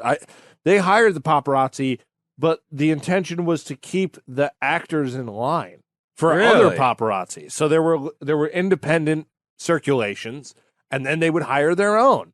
Well, because now these like influencer people hire their own paparazzis, Yeah. Well, and those not just people are- not even just photographers, like people that are paparazzi to be like, look at me, I got paparazzi. Oh, wow. It's really sad what we're doing now. Yeah. Yeah. I'm sure a lot of sad things happened then too. A lot of hate in the heart. We said that before. Yeah, a lot of hate, definitely. Yeah. In fact, Hollywood, you would think of it as like a haven for experimentation and you know alternative everything. You know, homosexuality, drug use, all that crap that was not so clean cut. Yeah. But in fact, Hollywood at this time was very conservative. They liked their I drinks. can imagine that. They liked their they let certain things fly, but there was a certain thing about the gay rumors and stuff like that. They went so far. So when Cary Grant did eventually, when they put it together, and they're like, "Oh man, these guys really do like each other." Randy and fucking Cary, they're always out eating cucumber sandwiches, Yeah. doing push-ups off each other. This like mentality that the the paparazzi had was actually played against any ground that would have held. That if it did matter, this ground falls apart because they would accuse everyone of being gay. Guys like Gary Cooper, who are total ladies' men's with giant cocks, photographed giant cocks that were railing out ladies everywhere they went. For some reason, the paparazzi were always like, "That's a cover. He's banging 3 chicks a day to cover up for his homosexuality." Don't really add up that much, but. Either way, Hollywood was, it's always been fucked. Shit, Joe. Yeah. So Grant figured out Hollywood before Hollywood figured out Hollywood. He just didn't play into any of the stuff. A paparazzi would scream at him and be like, "Hey, you gay?" And he'd be like, "Dude, I don't care." A little bit. He just deep throat a hot dog a little bit. Be like, "What do you think, buddy?" Buddy is like the weirdest thing to say after pulling that feet off. Right. So now, where the hell was I? I wish I had paper. You're not good at reading on not paper, are you? No, I'm not. I got used to the paper. Now my eyes hurt. So he was nice to the reporters, actually. And all the people ran up to him, takes pictures. "Hey, I'm here to take a picture for you, Mr. Grant." He just took pictures all night. He didn't really care. And when he didn't want that attention, he just stayed home. The guy figured it out. He was like, wow. He never played that whole, like, "Hey, get out of here. I'm trying to have a nice dinner." He never Sean Penn did, Yeah. He didn't feed He's into like- it. Mm-hmm. Yeah. I thought you were Drink going to say break. something. No. He's Just just wanna letting watch you have me. a whiskey break. I just wanted to watch you drink whiskeys. Wow, this is actually working. I'm now the Cary Grant of Roast Mortem. Mm-hmm. You guys just want to watch me do shit. Fuck you, You're- Tom. You ain't fucking Cary Grant. Fucking I bet- shit. My guy. Yeah, I bet Tom's cup is actually a dribble cup. Fucking loser. You're gonna have a sippy cup because it's fucking silly. Baby. Anyway, Randolph. Cody, you're a baby too. Randy. All right. Yeah, Cody. They lived together for many years, these two. The two worked out together and are seen having drinks around town and making merry. He's good friends. So this is where the Mark Elliott and paparazzi homosexual narrative totally falls apart. The fact that Cary Grant was married 5 times to women and did have sex with plenty of women. We don't even know if he touched a man's butt. It's all just hearsay at this point. I mean, he probably Right. touched his own butt, being a man. He definitely touched his own butt. So Virginia Cherrill, Grant's first wife. Well, also Puffy. here, Tom, before you talk about the wives, you got to think about he's living with these men. They're his roommates. Sometimes roommates need to apply preparation H to their butthole. If you're caught in the act doing that, it might look gay, but like you're just being a good friend. Something that you wouldn't do because you're an asshole. I would do that for any one of my friends that asked me. I think I Okay. would be more obliged. Really? I'd actually rather Oh, you do it. wouldn't. I wouldn't do it for you. We're You related. wouldn't do it. Yeah, I would. But I wouldn't do it for a woman friend. You wouldn't do it for a woman friend? No, because my imagination, it just runs wild. I like to pretend that they're perfect. And I would hate to see their And imperfections. don't have buttholes? No, they have buttholes. They're just cute. And they look like they're about to kiss you. Not like Yeah, kiss but you then with herpes. put some chapstick on the lips then.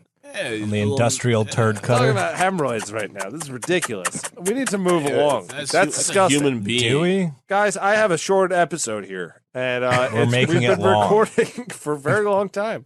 Thanks, Wick. So, Virginia Cherrill, Grant's first wife, they met out drinking one night. She was a Hollywood starlet. She gained some fame through her one well-known role as the blind flower girl in Charlie Chaplin's City Lights. Oh, you said Blind Flower Girl, and I instantly was like, Charlie? Yeah, Charlie's movie? Yeah, you did the research for the Charlie yeah, Chaplin episode. yeah. Mm-hmm. Now, she was a hot chick with no intentions of being an actress, by the way. She kind of just like stumbled into it. See, Charlie Chaplin saw her out one night, some event that she was attending with her ex-husband, and he cast her for the role because he wanted to bang her. Fair. It's Hollywood. That's a good way to get a role. Either way, Cary and her met one night, and he fell head over heels for this bitch.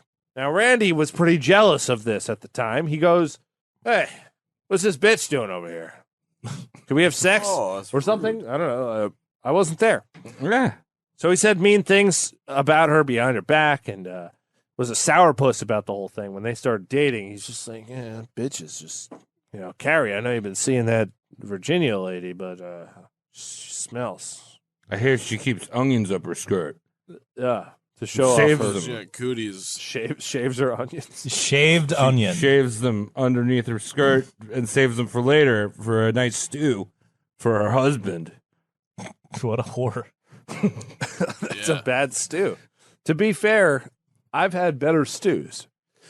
So he said mean things, and he's like talking to, saying things to Cary Grant about how stupid she is. And he even took the bothersome approach by trying to pry these two apart by always tagging along and being like a chaperone. Yeah. So, like, the paparazzi's like, look at these 3 stars. They're such good friends. But one of them's trying to marry the other one, and the other one's trying to keep getting his dick sucked by the other one. And Randy hated fucking Virginia. He was like, I don't know, this bitch is the worst. So we know that Randy was He secretly loved her? He was like in love with her or some shit you're saying?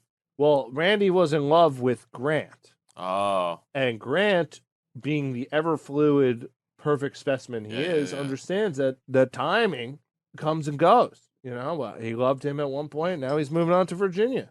They remain friends and all, but I can see the jealousy. so Paramount saw this, like, these photos come out, and they're like, this like threesome thing is fucking weird. Like, I don't like it. Night after night, them going out, just there's the 3 of them again. So they offered to set up Randy with any of their upcoming starlets so he can have some arm candy too. And he just flat out refused. He was just like, nah, you don't get it. And they were like, no, we don't. And we don't want to get it. We want to put some hot piece of ass on you so you look like a man out there. But it doesn't matter. He's already a man. Mm-hmm. I mean, couldn't he just like put a mustache on the lady and get a blowjob? Be like, close his eyes, pretend. Close enough. So that's Randy for you. I mean, like, yeah. Either way, Scott. I wrote Scott here for some reason, but it's Randy. So Randy brought Grant a house in Santa Monica. He was like, I need to signal to you that we need to it's just us, dude. Just us. Whether this is a gay relationship or not, it's just the bros. All right. Maybe it's just the bros. Oh. Can't have this shit. Like they're always a beer pong team. Mm-hmm. Flip cup beer pong. Exactly. So he's just like, we have to be best friends. I'm going to buy you this house to show you I'm fucking serious about what we're doing here. Super best friends. And as an attempt to save face in the public, he put Virginia's name on the lease as well. Oh. So that probably didn't work to Randy's benefit, but what did work was that Grant definitely enjoyed that house. Probably. I enjoy it too. Free house. Free house, yeah. Yeah, free house. So turns out that Grant was the jealous boyfriend type. Oh. And that's kind of hard to do when you're trying to please the press, the studio, and his friend Randy and Virginia all at once. See, he'd follow Virginia around and keep tabs on her. The press took note of this. They would see him creeping around, and they started circulating marriage rumors, which led to Randy bitching about Virginia some more to Cary. And then Cary would dispel those myths to the press by saying he was too busy for marriage. Then Virginia would go run around behind his back, which would lead to Grant being even a more jealous boyfriend. You see, it's a vicious cycle here. Yes, yeah. It It's is. some It Hollywood really is. bullshit. I hate this. Yeah, you want history, don't Agree. you? You're like, what happened? I want a cannon. Give me the cannon. It was a mess. So Grant hired private eyes to keep tabs on Virginia when she went a little, rebellious with her escapades. And Randy went out and, he did it. He got his own boyfriend.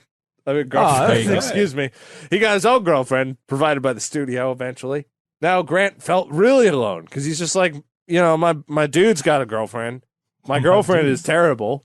This is how I feel my whole life now. Now it's all coming together. Now my life's in a different perspective. I'm making money.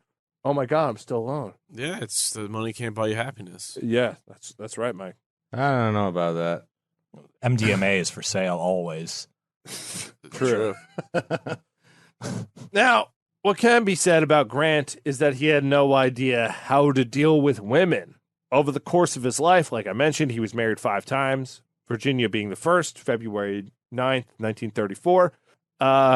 They made it just over a year, and then they divorced on grounds of abuse. You see, Virginia never shut up. And though we don't know Grant's whole thing, because he was a very private man, she said that he hit him hit her. Uh-oh. One of these. But we don't know that because Virginia, we do know for a fact, didn't shut up. So let's chalk it up to that she was asking for it. And I don't know about that, Tom. I don't know about that, Tom. I'm not saying he's innocent. Yeah. I'm saying I'm painting them both as bad in that moment. But I can't paint my man in sterling perfect. You probably look good doing it. Do you think that do you think maybe she was talking a lot and then he just turned around quickly and maybe his butt chin hit her in the face? His butt chin wasn't protruding. He was no James Stewart. But he could flex it, so it could protrude. Either way, Gary Cranston. That's horrible. Bryan Cranston. Yeah, Bryan Cranston. So, yeah, Cary Grant, he was just, I don't know, he probably hit her because she didn't shut up. And, she should have shut up and he should have not done that. Jesus Christ. One documentary I watched claimed that there was a suicide attempt during this marriage, but that documentary sucked. So I'm going to say that probably didn't happen. But if it did, Fair. I said it here. Now, to rewind a touch, before the marriage, Cary went to England to go visit his dad. The two were catching up at a bar, making merry, when Elias told them the truth about his mother. Remember that mother? Oh, yeah. Yeah. The one that went to the shore? Yeah. Now, Elias told him that his mother had, in fact, not died, but has been locked up in a mental hospital for the last 19 years due to a nervous breakdown. And Elias was like, well, I thought she'd be there for the rest of her life, so she was pretty much as good as dead, right? Honestly, it's a little bit more easier to take that than like. You could just fuck up a kid because it's easier to say it that way? Yeah, I guess you probably should tell the truth. Yeah. Yeah, it's also a street kid, too. Remember he was a street kid? But this was okay. So Elias is a scumbag. Let me tell you why he's an industrious scumbag. All right. Now, like you? Man, I'm so mean. High five me, Mike. Yeah, fuck you, Tom. Yeah. It's getting better. It really isn't. No, it's not. I'd like to believe it is. Just the same way I wish.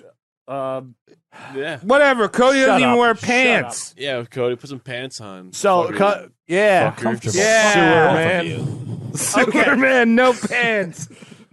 This is the worst episode of Roast Mortem ever. I'm in love with the guy I'm roasting. You guys aren't Tom's making over here fun of me. complaining. Just fucking fuck you, Tom. Right. Thank you. Now, Sorry. the industrious type that Elias was. Fuck you, I'm sorry. It doesn't work. No. That was mean, that one. No, the industrious type that Elias was, it wasn't that he was trying to spare the boy's feelings. It was that he met another woman and didn't have the money to divorce her over the course of 19 years. So this is why he kept that woman in jail. Crazy jail. Oh. Crazy jail. Yeah, so Elias is a top-notch scumbag. We have a lot of fun now. Now, Grant loses his cool. He's just like, fuck. That night, he goes back to the hotel. His wife, Virginia, is like, and he's like, shut the fuck up. He's all mad. The next day, he wakes up in the afternoon. He calls his dad. He's just like, arrange a meeting between my mother and myself at the hospital, please. I'm on my way there. So Elias is like, sure, I owe you one. Yeah, all right. Yeah, all right, street kid. So now he goes to the hospital. And he sees his mother. And his mother, she was always a little off, but now she was extra off because she had been basically brain murdered. Was she a lobotomy? No, she hadn't had a lobotomy, but, like you spend 19 years of someone telling you that you're crazy. Oh, yeah, I guess. Around all crazy people. Yeah. You might exhibit some crazy behavior. That's true. So it was pretty upsetting, but she was with it enough. She actually hadn't seen any Hollywood movies that he had been in at this point. Wow. So she's just like, oh, hey, Archie, I kind of, you look familiar. Don't I know you from somewhere? Yeah, don't I know you from somewhere? Yeah, it was one of those very sad moments, though. You smiled when you said it.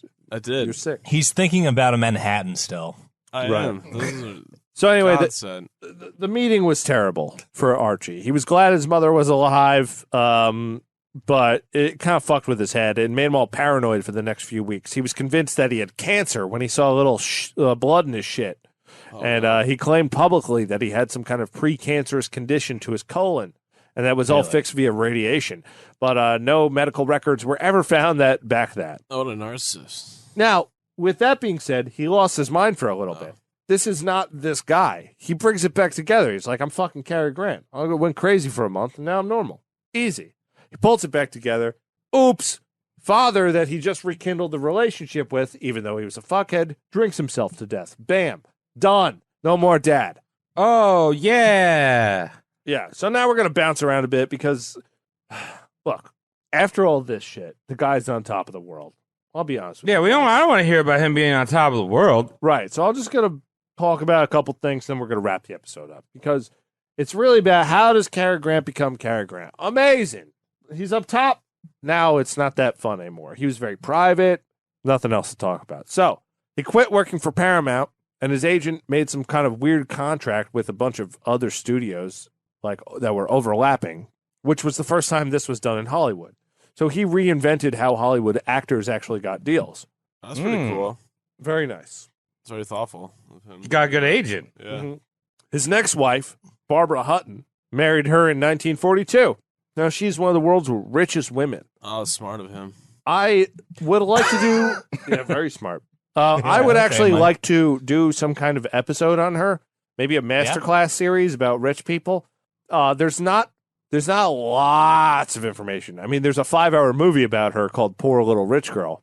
Oh, really? Yeah, but that's like all the information. And then when you boil that down to all the awkward staring scenes and the the 80s kind of terrible cutting techniques, it's about 30 minutes worth of speaking points. So maybe we do something about her in the future. But they get Rich divorced. old hags. Yeah, they get divorced in 1945. He took no cash from her. Oh, He what? did not try to cash in on that. The press did call them Cash and Cary, which is a fitting name. Yeah. I would have stuck it out. He marries Betsy Drake, December 25th. That's Christmas, by the way. 1949. And he divorces Thank her you.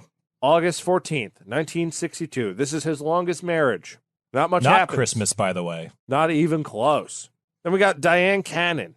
Marries that bitch in July 22nd, 1965, and divorces her February 26th, 1966. This is the only child he ever had, Jennifer. She's a beautiful woman. If you look her up, Oh, she's wow. got great genes. Oh. She's got Cary Grant inside of her. I'd love to see So, her.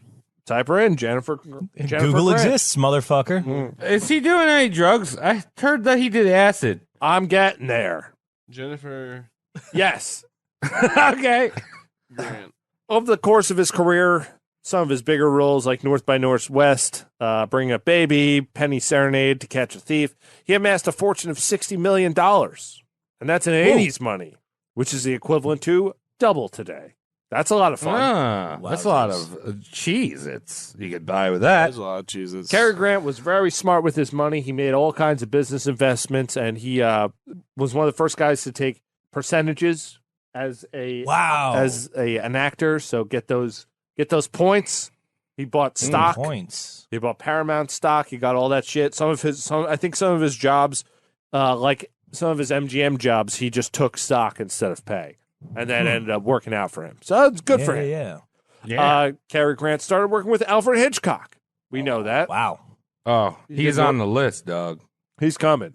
He's definitely coming. I don't want to bring up too much about them, but they got along really well because they were both these British transplants in Hollywood with these rough upbringings. They both had strange. Alfred Hitchcock's episode's going to be a lot more fun than this one because we're not having that much fun right now. Cody just yawned like a goddamn MGM lion, but with no noise. Fuck you, Cody. God Yeah, damn Cody, it. what are you, a tiger? Are you tired? Yeah. We're really bad at this, guys. Anyway, Fuck you, Tom. hey, okay. How is skateboarding? It's fucking terrible. Mike, I bet you can't even do a kickflip, jerk. I can't. My fucking knees are shot. It sucks. He's hurt. He's hurting, man. He's hurt. He's going to Fuck move you. into the He's basement. Yeah. He's disabled. Making fucking corn dogs the rest of my life. I got you covered. Make sure you use those nipple knee dispensers for your mustard and ketchup. So, no surprise, the FBI did have a file on Grant. He did meet with Hoover at one point, but all those files have been destroyed since then. Not really to go off of because Hoover had a file on everyone in Hollywood. Fun thing about Cary Grant is that he was big on LSD for therapeutic reasons. Ooh. Okay. Microdosing, brah. No, he was doing heavy doses. Macrodosing, There you go. During the 50s, before it was outlawed by fascists or whatever, Yeah. Nixon, he was able to unpack a bunch of luggage about himself, all this baggage, excuse me, not luggage, baggage. Yeah. His abandonment issues, why he was terrible with women, all that crap. I'm just a street kid, bro. Why is that elephant doing in my zone? No. Exactly. And through Get that that, monkey off my dick. and through that, Grant was able to rule Hollywood. I don't know what else to tell you. I mean, this guy, I'm just jealous of him, really. Same. Hot. Yeah. So he did some other shit, and it's great. It's great. Another funny fact is that he gave to many Jewish charities in his older age. He believed that he had some Jewish blood in him. His penis was circumcised, which was very strange for a English person at the time. We don't know why that is.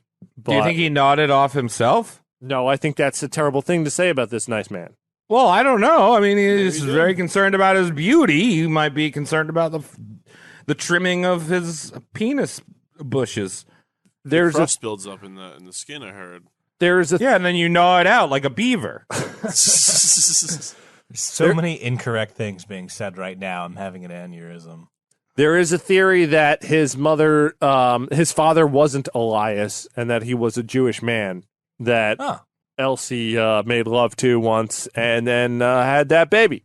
But we can't prove that. There's not enough documentation, and it probably wasn't real. I think the whole circumcision thing was, my guess is that Elsie was like, they say it's cleaner.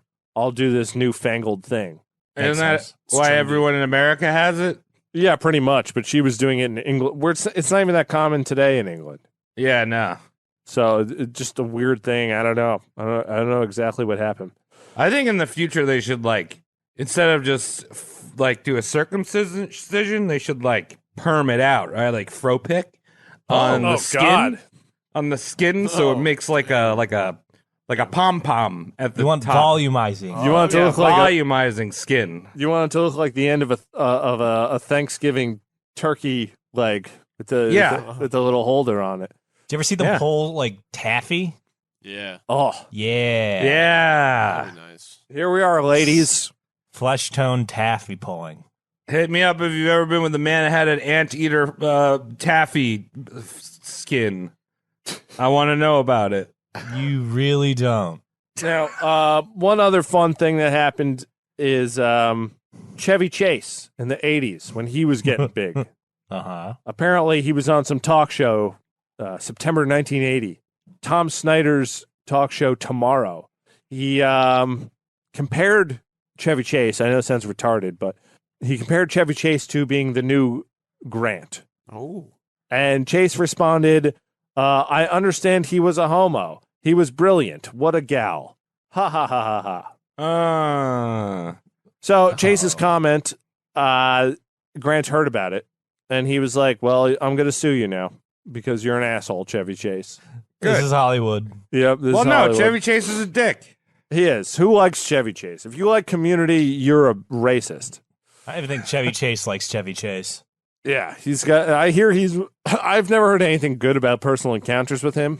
Yeah. But whatever. There was actually a lawsuit, a slander lawsuit, but it got settled out of court. And you know what? That's all I got on Cary Grant, other than he's just a lovely man. Beautiful chick. Someone asked me how he did it. Fuck you, Tom. Yeah, Tom, what the fuck? I'm not going to do this. Nice. How dare you fucking ask me that or ask us that question out loud? What a fucking jerk. He can't even do it himself. You can't even ask yourself your question. You can't read, Whoa. Tom. That one hurts. That hurts. Mike, you can't do that. I know. Oh, I'm going blind. You can't. All really- right, I'll humor the Tom here. Tom, Wendy Diddy. Thanks for asking, Travis. In 1986, after 20 years of being retired from film, and he was just doing business at this point, Cary took to doing a traveling show called A Conversation with Cary Grant. You see, he always liked his public because he was so lovely, but he didn't like doing straight-up interviews like James Lipton. He liked the idea of talking to people, so it was audience members gathered in a theater, and they were invited to ask questions to Grant, and he did some jokes and whatnot. It's a great time. So, in the Alder Theater in Davenport, Iowa, of all goddamn places. Wow. He was about to do the show, but he wasn't feeling so well. So he went back to the hotel. There, he had a massive stroke and passed away November 29th, 1986, at age 82. Ooh, long life. Yeah. There was no funeral or any of that shit. They just cremated him and threw him all over the place because he didn't like the attention. Oh, I'm surprised they didn't stuff him or something. Yeah, right. Taxidermy. If there was one man that could have been stuffed, it would probably be him. Yeah, Right. I would have looked at him forever. I want to look at that guy forever. But yeah, that's Cary Grant for you. I laid into him pretty hard, don't you think, guys? Yeah, that's how you fucked it up. Yeah, I think the real jerk of this episode is Tom. Yeah, I concur yeah. wholeheartedly. I got that warm feeling that I've been That's missing. just the scotch. That's true. So, All right. for everyone who's listening to the show, thanks very much. Appreciate what you've done for us. Yeah, dog. Go to roastmortemcast.com and you could see things. You could see our data. You could buy merch. You know those hats? Those hats are sweet. Yeah, you could be on one of these hats, dude. It's got a dick and a boob on it. I like Travis is wearing one right now. Or you could go to patreon.com/roastmortemcast where you could, you could get what's coming up. If you listen after the music here, you could be dead. Like Cary Grant. We can Yeah. love you as much as him. Oh. By that, I mean Wait, just wait. me. I'm fun. Good job upselling that. Yeah, Tom loves this guy. I do. I'm filled with pre-cum at the moment. I can see it. Aren't we all?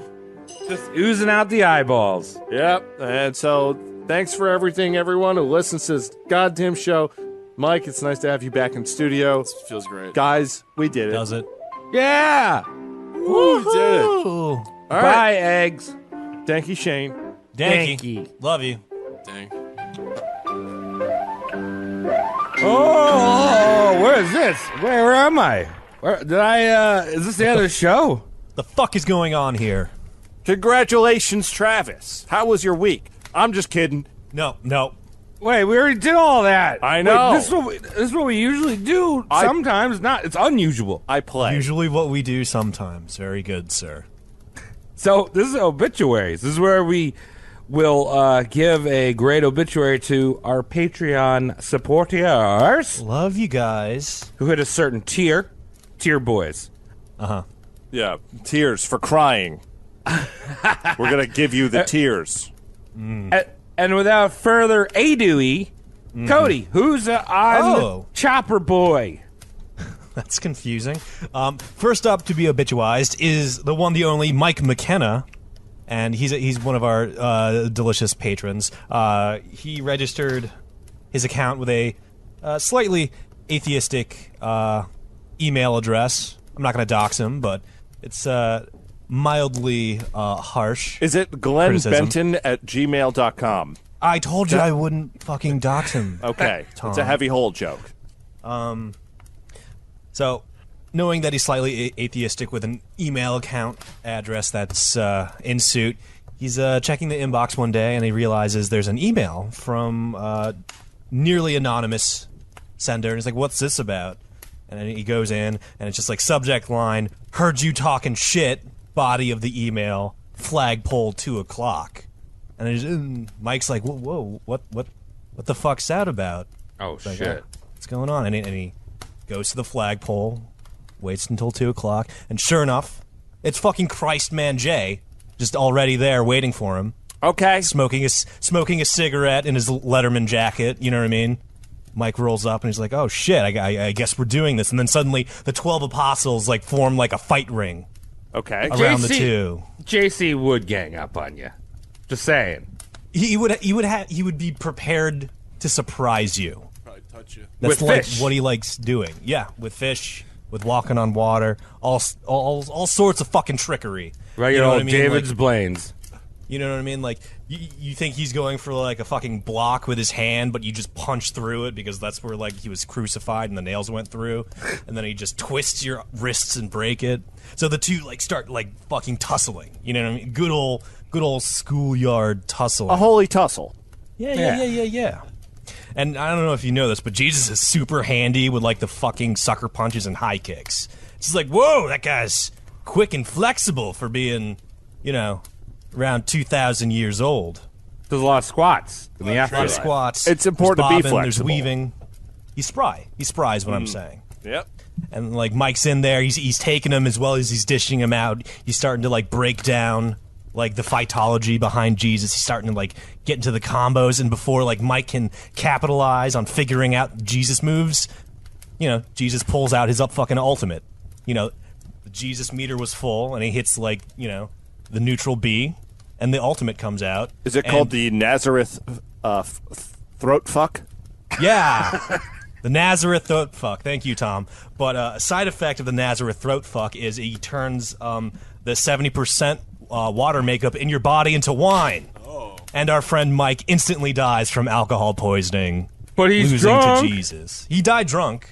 The way Travis is going to die. Yeah. 70% alcohol. He's going happy. So rest Yeah. in peace, Mike McKenna. Thank you for your Patreon support. Yeah, name. thank you, Mike. Thank you, Mike, for showing up again. pleasure. We're glad to have you back on the show. Hate at the end there of the he is. episode, yeah. Yeah, man. You did it. All right, Tom, who going to die next? Oh, well, I'm so glad you asked. Are you? In all seriousness, all these people are very nice because they give us their money. So I take them seriously. I don't, I wouldn't say anything that isn't true about these people. Yeah. Very beautiful people. Right. I tell the truth. So, a big shout out to General Apeshit. What? Now, General Apeshit, he's a Patreon member. He pays for 1/4 of your rent. Well, It's crazy what this man does. Generosity.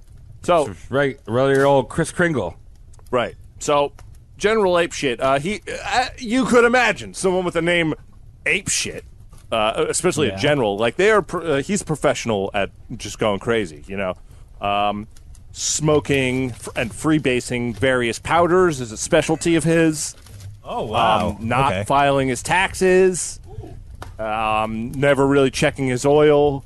Jumping from buildings for fun, parkour style. That's what General Apeshit does in his free time, and God bless him, he's fucking good at it. But I bet. the one thing that I don't like about what General Apeshit does, not one bit, is he doesn't wash his fruit. that's fucked up. Yeah, That's dangerous in Hawaii. yeah, it's dangerous everywhere. Doesn't. I wash never wash my fruit. I wash it with whey powder. Well, we've had similar conversations to the one I'm about to tell you about with Okay. with General All Apeshit. right. So we were speaking on the phone the other day. It was like, "Hey, man, how are you?" A little chat up as we do, and at the end of the conversation, I was just like, "You still not washing your fruit?" And he's just like, "Fuck that!" And then he threw his phone, and then that was the end of that Wow. day. But the next day, he goes and gets some fruit from a store. He just eats it as he does without washing it. He gets very sick. Bastard. Gets pretty sick. Not extremely sick, but sick enough. So Like my tum tum. yeah. Man, I got. So he goes to the hospital because he's like, I can't keep anything down. This is bad. So the nurse admit him as a clerical error as the general. Now, unbeknownst to him, the general, the insurance man, No. he is also in the same hospital for a routine hangnail removal. Is Shaq there? Well, this is where our story goes. I'm glad you brought that up. So you're paying attention. Bastard. So Shaq comes to bring the general flowers, and the woman at the front desk sends Shaq to the wrong general. Which, no. Which when Shaq, he seems to be a really nice guy. He does. He just had a moment where he saw this guy who he thought was going to be the general, and turned out to be General Apeshit. He kind of lost it. He started breaking things, yelling at General Apeshit, who went from sleeping to still kind of sleeping. Being like, "Well, what's going on? Ah, God, get out of my room, you tall Shaq. guy." Was he just practicing his Shaq fu? No, he wasn't. But as soon as okay. he noticed he was awake, and instead of just going back to the front desk like, oh, I think there's an error, Shaq smothered him to death with one of his shoes. His shoes are that big. They're pretty fucking massive. They are big, and they're soft like pillows. So he went from a rage to just like, this isn't going to happen again. This will never happen again. So that's what Shaq does. So rest in peace, General Apeshit. Thank you for paying Mike's rent. Yes. I really appreciate it a lot. All right, and our last person is Joanne, longtime listener from Iceland. Howdy. That's The land of ice. natural. That's what they say over there. Howdy. Gotta I've seen get it. off the plane. Howdy, Iceland.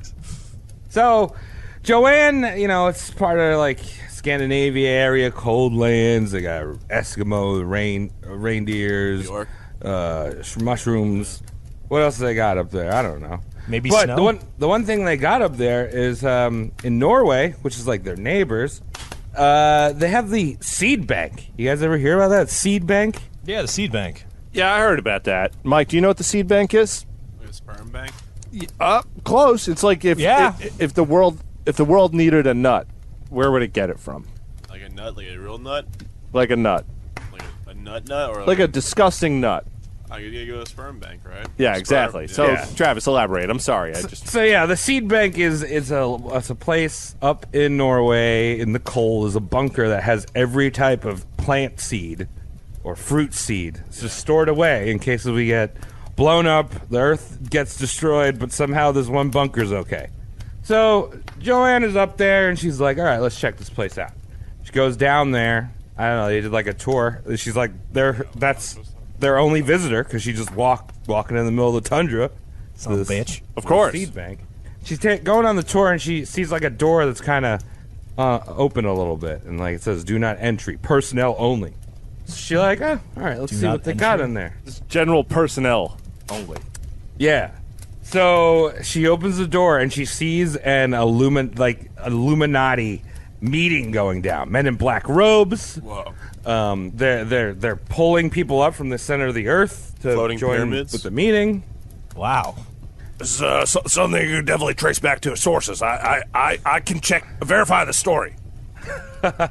Now, see, these Illuminatis, like, they're more in tune with what Mike was saying, that this isn't just for plant seeds. This is for sesame seeds as well. Ah. Gotta have humans in there. That's where you go for a nut. How you gonna grow a human once the earth gets destroyed? Need egg. Need sperm. Yeah, Need so good music. they're seeding over this pizza. They're in a circle, and they're all seeding on a pizza. But little did they know that this pizza was bearing eggs. Oh. And the gestation period for a pizza is very quick. It's like a matter of seconds. That's true. And this pizza Scene. bursts this hell pizza minion. And Joanne's just like, oh, that's weird. And before she knows it, it like kind of squishes its elbow a little bit, and pepperoni grease comes flying out, hits her in the face, alien style, like, or Indiana Jones. Xenomorph. Just like, and then the pepperoni sees her and is like, oh, well, now I vomited on it like a fly, I can eat her. And it walks over and eats her. That's beautiful. So thank you for uncovering the truth, Joanne. Yeah, your sacrifice is noted. I guess. Duly noted. That's how you really show respect. All right. Yeah. All right, well, that's the show. Bye, guys. Thanks, everyone. Bye.